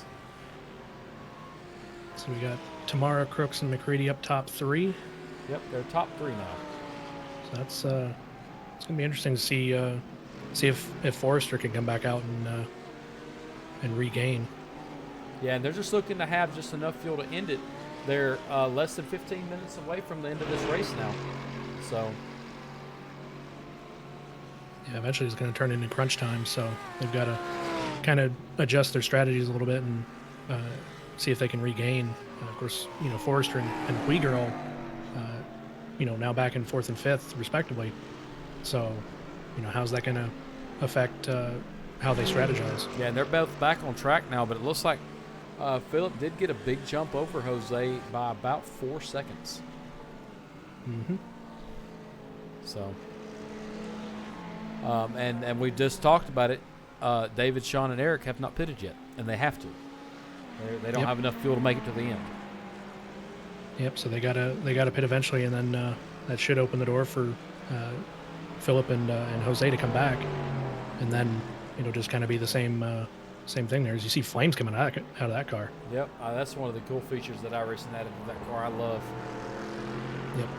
Definitely a sight to see with some of these cars. Yeah, and this is a position battle here for the 6th position between Don and Scott Shepard. I'm sorry, 7th position between Don and Scott Shepard.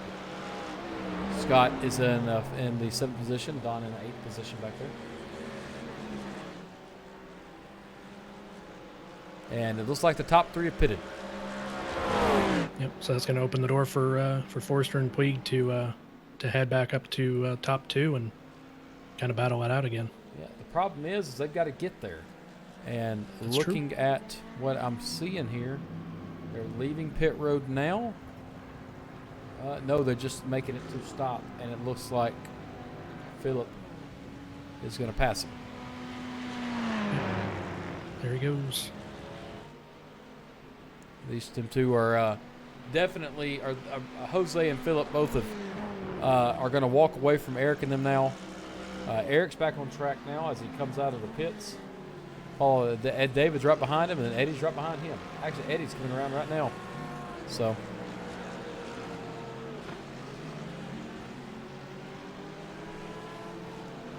And now so we have to go ahead.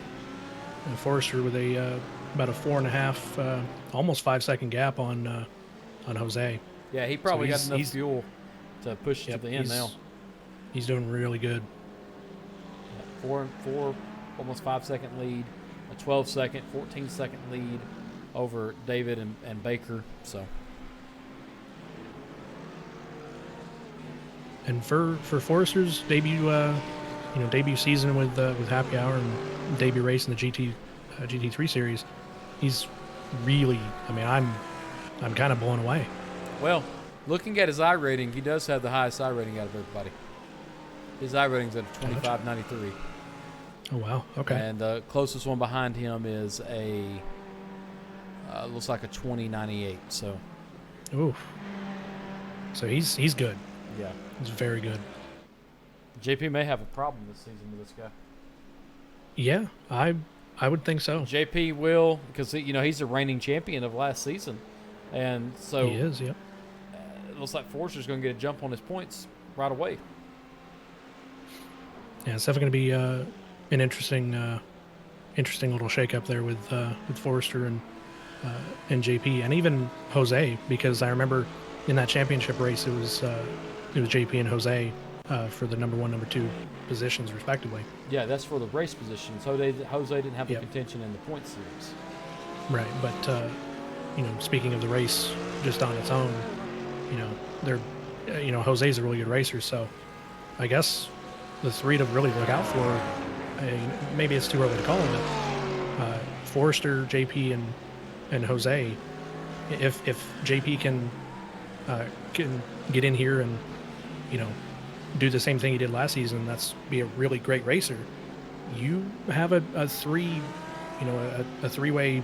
kind of battle almost. Yep.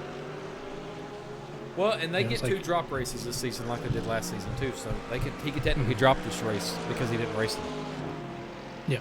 So, we're watching the battle right now between Eddie Baker and Eddie Baker and David Tamara. These two are battling hard for this fourth position.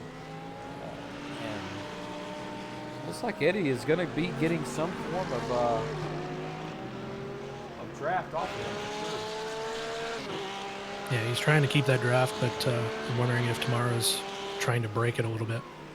Well, he's not weaving back and forth either, so he's just probably trying to use him to push to the third position because the third position is Eric McCready, who is alone right now.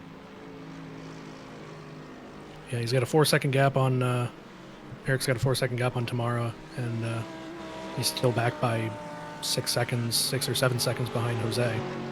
So he's kind of in his own little zone. Yeah, and I want to talk about the toughest break and the biggest mover right now as we sit. The toughest break is going to belong to Richie Kao. He fell back about 9 positions, unfortunately, and is currently sitting on pit road a lap down, fixing to be 2 laps down. But our biggest mover is Eric McCready. He started in the looks like he started in the third plus 8. 11. I was going to say, can you do math? I had to think about it for a second. He started in 11th, and he's up to third. So he's making some moves to the field now, trying to get something going. Hopefully he can catch Jose and Phillip, but they are just gone. Yeah, exactly. I think Eric's just letting that mullet flow in the wind. Yeah, I think he's good with a third place finish.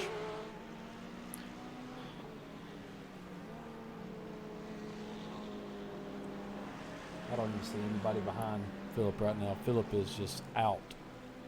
Yep. Is that a 6-second gap? Yep. This is a battle on track to watch right now. This is for the 4th position, side by side, going through these turns. Yep, with Tamara and Eddie.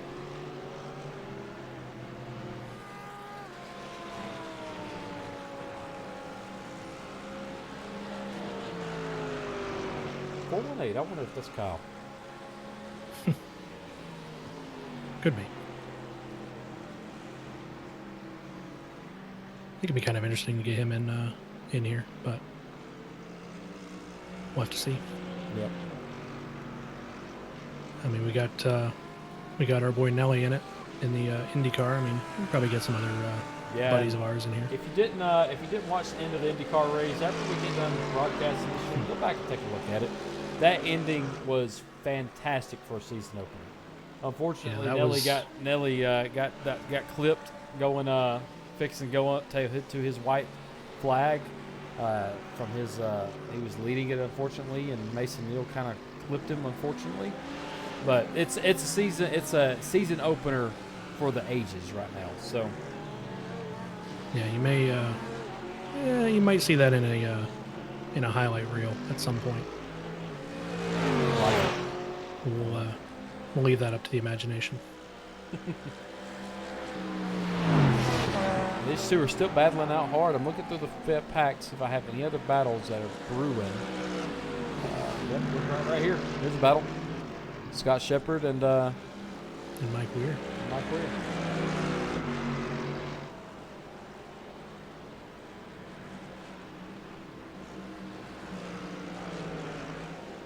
These two are battling for the 8th position. It's Mike Weir and Don Warren. I think you said Shepard by accident, but yeah, the timing screen had Shepard in front. So yeah, so Mike Weir and Don Warren definitely battling it out, but seems like Mike Weir's got a bit of an advantage. not by much though. He's only got about a half a second ahead. And these two cars are identical to one another, so it's going to be whoever has the best driver. I love the Love the windshield sticker on Mike Weir's car, the wrong stuff. Wonder what that's in reference to. I might have to ask him that. On his wing too. Is it? I didn't even see it. I just saw it on the. Oh yeah.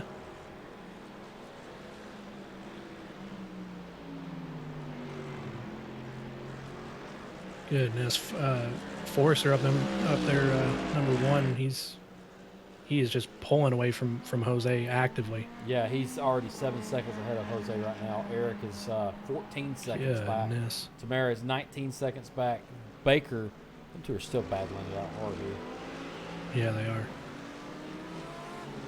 This will be the position battle we watch out for at the end.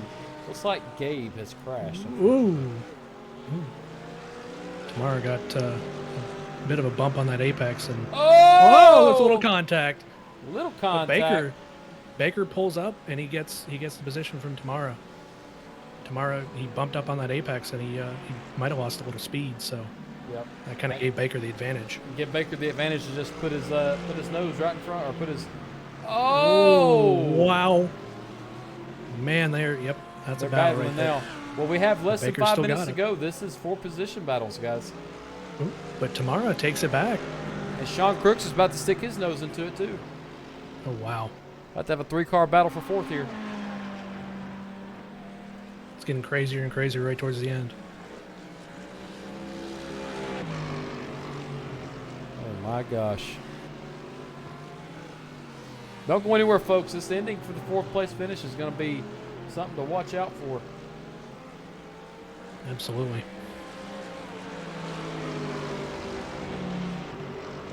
It's been a pretty crazy race thus far. Phil Forrester, just kind of hammering down and pulling away from Jose. McCready moving up 8 spots. Tamara and Baker. There was a position change and almost a little bit of there was a little bit of contact. It's crazy. Yeah, all 3 of these guys are going to be battling for this position as we come down to less than 2 minutes to go in this race.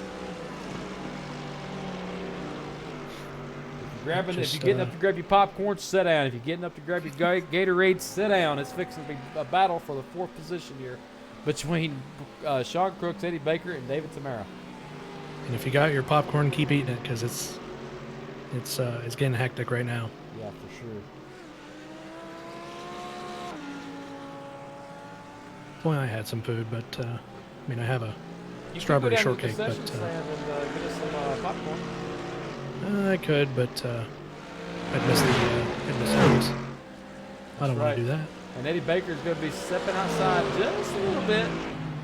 Going to be tucking right back in there, getting something set up there for a crossover. Right here, it's going to be a crossover. Side by side. Can he get it, though? Can he get it? Yes. Oh. Yes. Yes. Eddie But Baker. He's got to get up in front, though. Look at that battle. Tamara is just not letting him have it. He's not letting him have it.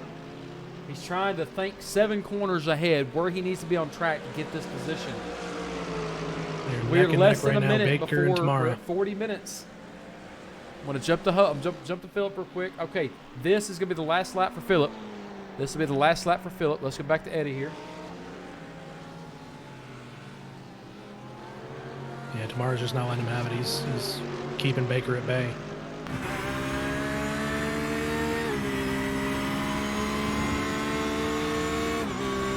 Yeah, he is for sure.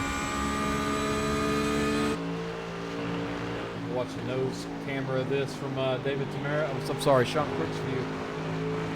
And he's got to get something moving now because this is going to be the last time that he's going to be able to go around this track. He's got to get something going now. Whoa! There goes Baker. He got loose, and Tamara's just going to run away with it. Oh, man. Wow. That's a tough break on Baker. Yep, that's a tough break for Baker there. Good. He just got loose in the battle. corner. You see right there, probably. He gets too much speed, and he just way too much giver. I think that popcorn by Sean Crooks saved him a little bit because I think he would have grabbed Eddie right there. Possibly, yeah. Sucks for Eddie. Now David. Oh, Uh-oh. That's not good. What happened to Tamara? Oh, no. Is he out of fuel? Are you kidding? There's no way. There is no way, dude. Oh, Is his wow. car on? It's dead. His car It's is dead. dead. Oh my god. Oh, Wow. That crap. You know what? I don't know if the biggest break might be that one. Not in terms of positioning, but just in terms of sheer just luck. Bad luck in this case for Tamara. Just I mean, he was up there in I've got to go back fifth and look at that. or whatever. Man. Yeah, hang on. I've got to go back and see what happened there. I mean that. Yeah. Wow. Here it's bumping. He ran out of fuel. Wow. He ran out of fuel, and that let Eddie Baker slide right on by him. Wow. Goodness. Wow. Well, I'm gonna come out and say that's a highlight reel moment right there. man. As these guys start to finish up here. Goodness. Well, these guys battled all night long for sure. Philip Forrester, Jose, and Eric McCready are your top three tonight. Or did he run out of fuel? No, he definitely finished. Yeah, he finished. Yep. That would have been very interesting if he ran out of fuel at the last moment. Yeah, for sure. Man, I am shocked. Well, I think we need to go talk to him. I just got a note from a viewer. Eddie Baker got a penalty and was black flagged trying to avoid the car that was out of gas, trying to avoid Tamara, and he got a penalty for it. That's kind of cruddy, honestly. They may waive that, but anyhow, I mean, we'll go and talk to Philip, talk to Jose, we'll talk to old Eric McCready, and see how they feel about their win tonight. So let's pull Philip in.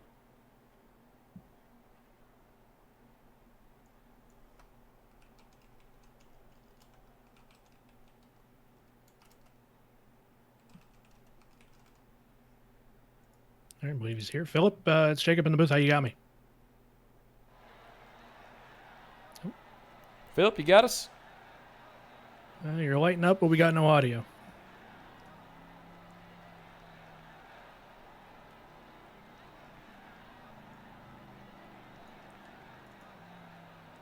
There we go. My mic was muted. I'm so sorry. No, you're okay. It's all good, man. How do you feel about your win tonight? It felt good. It felt good. Jose made a couple mistakes. I thought he was going to be there at the end. Well, Jacob, we can definitely tell this is not JP. I thought we thought you were JP for a minute under a different name. No, this is Philip. He just gave me the paint scheme so I can represent old JP. That's what set it off for us is the location that was listed, and then the skin as well. So yeah. So it's your first time in Happy Hour, I believe, and your first GT3 race here. How does it feel to get a win for your debut? It felt good, especially when it was like my third time on this track.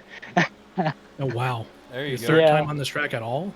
Yeah, at all. Like, I did an official race, but I crashed out of it, so I just was like, eh. That is, I mean, you were battling. I mean, Jose was doing really good, and then you came up, and of course you said Jose had some mistakes, and you capitalized on that. So that's incredible.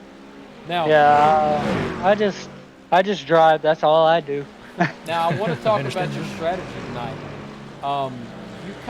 You come out of nowhere and passed Jose and Eric both, like they were sitting still there before you went into the pits. What happened? Did you put some NOS in your car? Did you flip a little red switch? How'd you get so much speed to get around them? Well, I think on lap 1 or lap 2, I hit that curb and just dropped back really far. And I just put my head down and just drove. And when I came into the pits, I just guessed at how much liters I needed. For us Americans, gallons. I use liters. But I just guessed and just took off right when it hit 0 on my countdown. And I just drove like a bat out of hell. Excuse my language. There you go. Well, it definitely worked for you tonight. You ended up finishing about almost 6.5 seconds. Actually, over 6.5 seconds above Jose tonight. That must be awesome to know. So That is awesome to know. Yeah, especially with Jose being as great of a racer as he is, it's surprising, to be honest.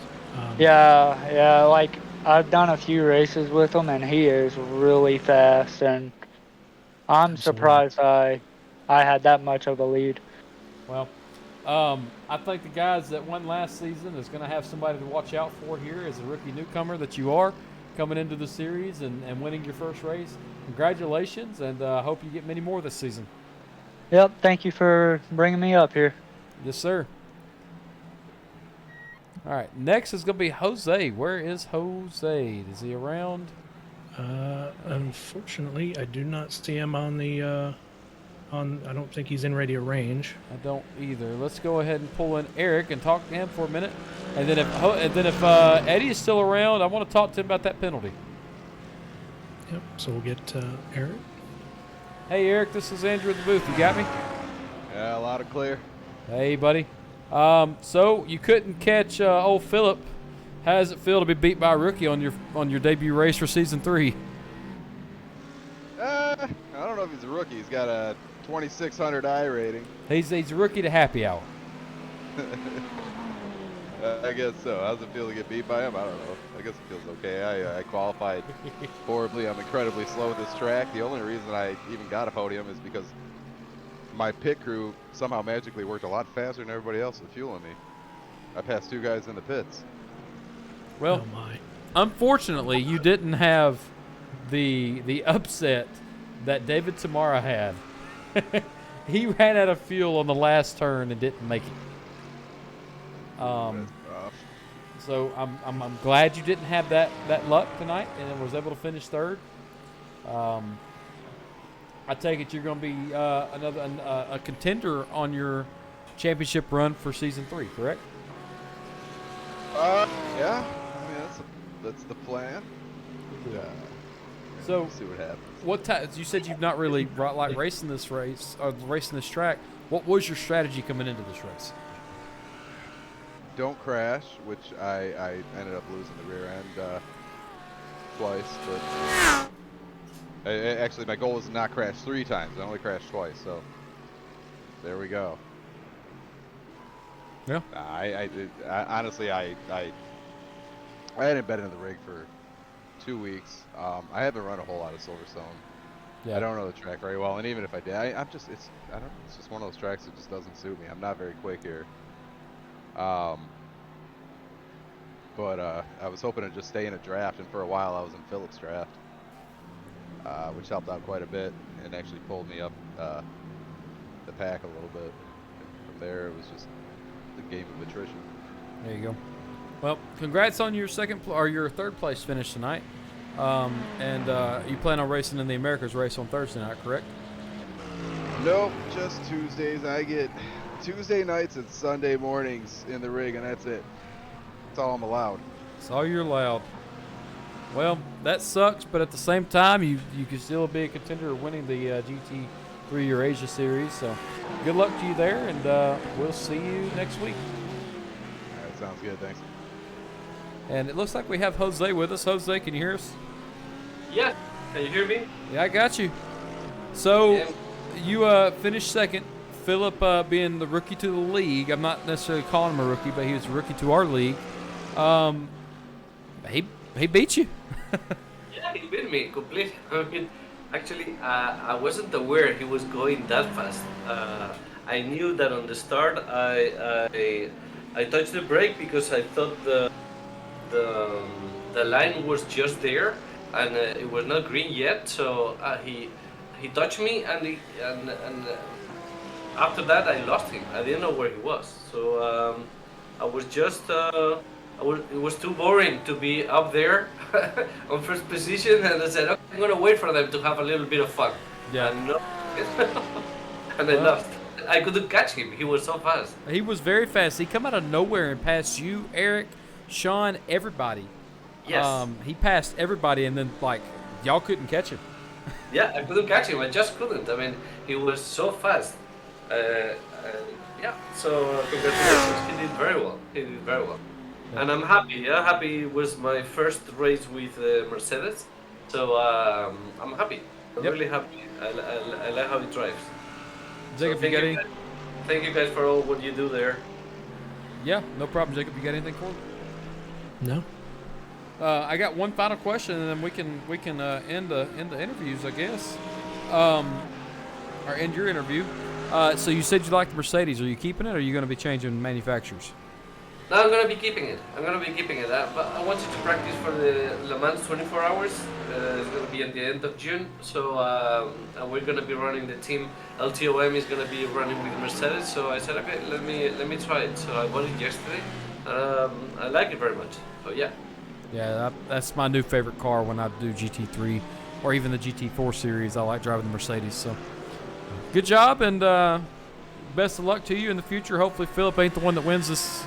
I hope he does. At the same time, I hope you win, and I hope everybody else has a chance of winning the series. So you going to be here for Thursday night? Yeah, I'm not gonna let him win next time. Okay. Good deal. You going to be here Thursday night for the Americas race, right? Yeah. All right, good deal. Well, we'll see you Thursday then. Yeah. Bye. See ya. Bye. Bye. And it looks like we got the guy that just didn't put enough fuel in, David Tamara. How you doing, buddy? Good. My crew chief. Is this what you're blaming it on? My crew chief screwed me. Man. Well, did you even make it across the start-finish line? Yeah. Barely. P8. Yeah. Happens to the best of us, brother. Yeah. It was good, man. But Eddie was putting some pressure on you there at the end. Right. Some hard pressure on you. Did that kind of affect your gas in a way? No. I was screw myself because my crew chief didn't on, and then I just realized it. Oh, holy shit! And then I put it. I thought it's enough, but that I already lose like 10 seconds, I think, on the feeling in the pit lane. Yeah. So that's it. I hit myself. Hey, it's just a simple mistake, brother. It happens, and this is only the first race, so if you finish 8th and this turns into a drop race, well, you just turned into a drop race, right? Yeah. Good deal. Well, unfortunately, you finished 8th. You were the one of the bigger, toughest breaks of the night, but with that being said, Jacob, you got anything else for him? No, not really. All right. Well, David, we'll see you next week. Or I'm sorry, you racing the Americas race, right? Yes. All right. I keep forgetting we got a second GT3 series. Well, we'll see you Thursday night, and hopefully you can pick up a win in the Americas series. We'll see. Thank you, buddy. Bye-bye. All right. Now I'm going to pull in Eddie Baker here, and we're going to have a conversation about his fortunate break. Hey, Eddie, this is Andrew in the booth. You got me? Yeah, I got you.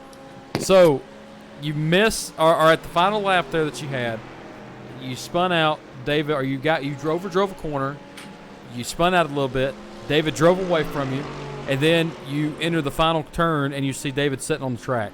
Did you kind of smile a little bit? No, definitely not. I saw him sitting on the track, and when I did see him, I thought I got to avoid this car because he's dead ass in the middle of the track. So I swerved to the left, and I get a 2X, and a little black flag shows up as my nose touches the start-finish line. What was the black flag for? What did it say? Too many X's, too many incident counts. I kept overblowing that one corner there, that really hard, fast right-hander there. I kept overshooting that, and I got myself up to 10. And then I just kept getting run into by Tamara there. He kept like spaking into my door, pushing me off the track. You know, I tried to get by him as clean as possible. I kept setting him up for passes, but he thinks that this was NASCAR or something. He was using the bumper. Well, unfortunately, you got the black flag. That didn't really affect your time, though. You still finished fifth. Yeah, they'll push me back. I guarantee it, because I have to pit to get that black flag cleared or whatever. So Yeah. I'm sure it'll put me to the end of the field. Well, hopefully it doesn't. We'll keep an eye on it for points for you. You know, anything you got to say out there to your fans that are watching tonight? We had a pretty big crowd watching overall.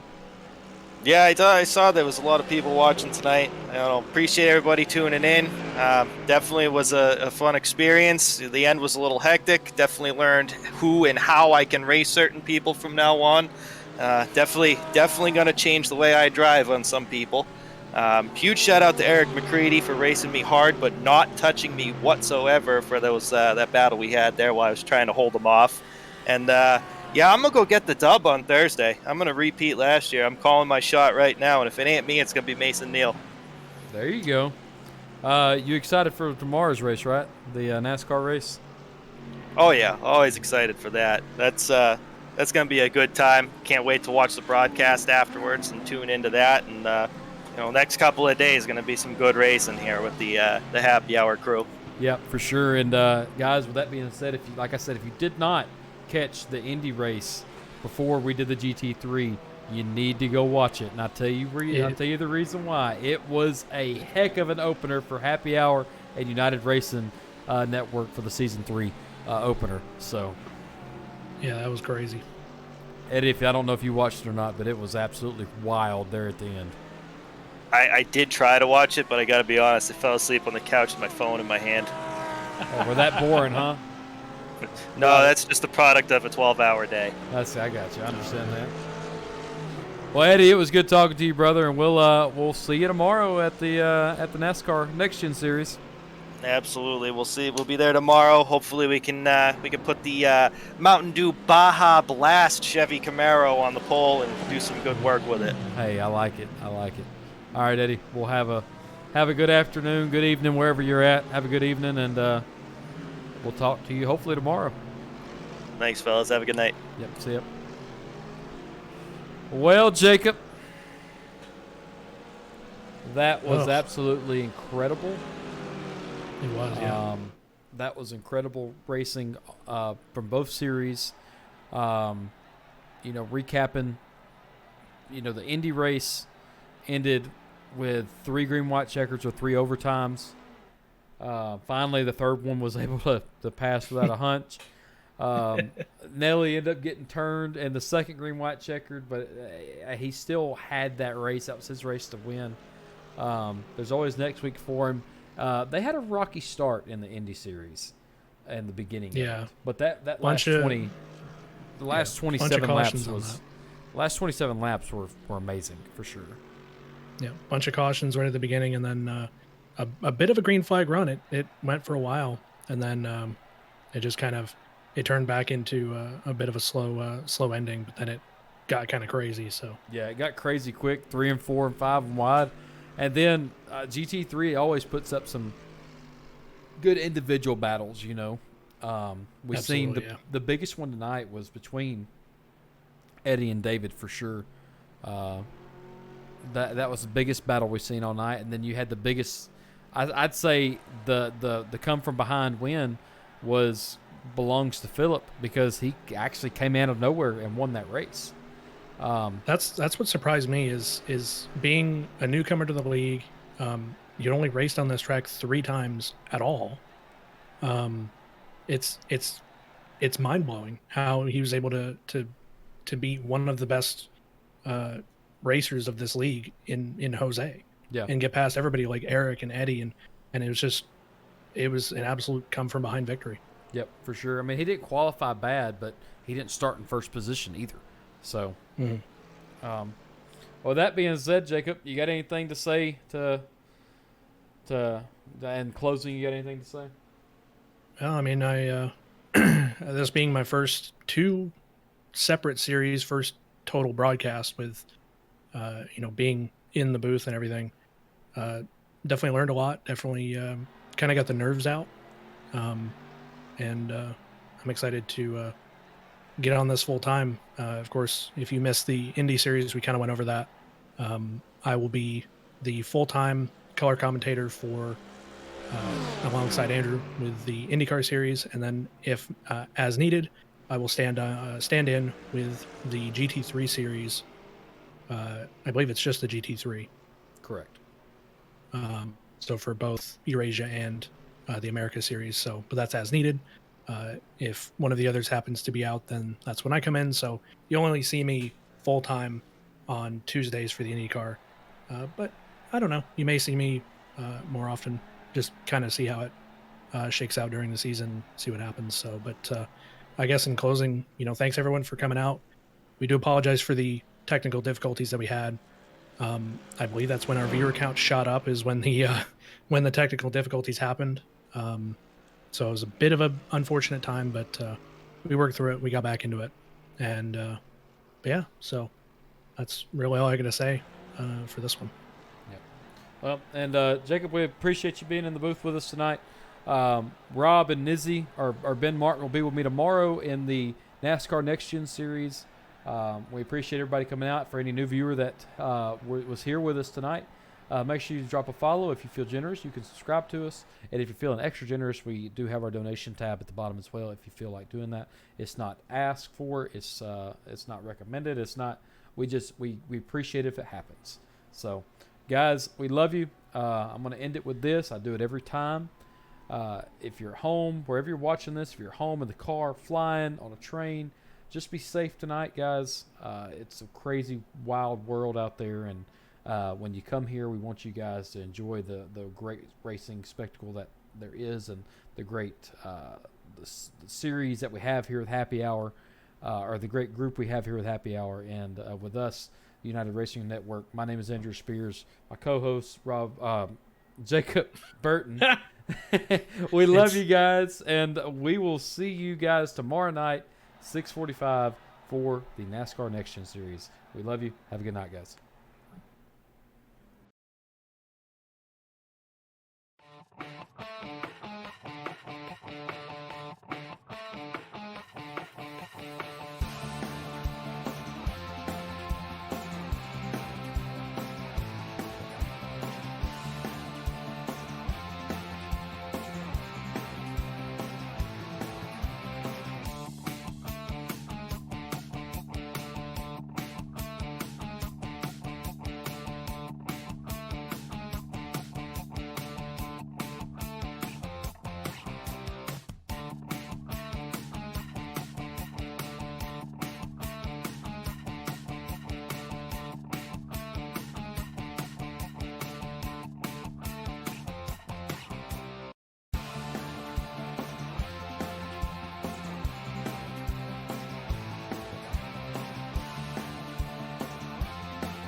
This broadcast is the property of the United Racing Network and Twitch.tv. All reproductions of this broadcast must be approved by the United Racing Network staff. United Racing Network does not claim any responsibility for mishaps that may occur while listening to this production. United Racing Network reserves the right to delete, mute, unpublish, and/or move streaming locations without notice. The opinions of the announcers are not influenced by sponsorship, league administration, or any other outside entities. Thank you.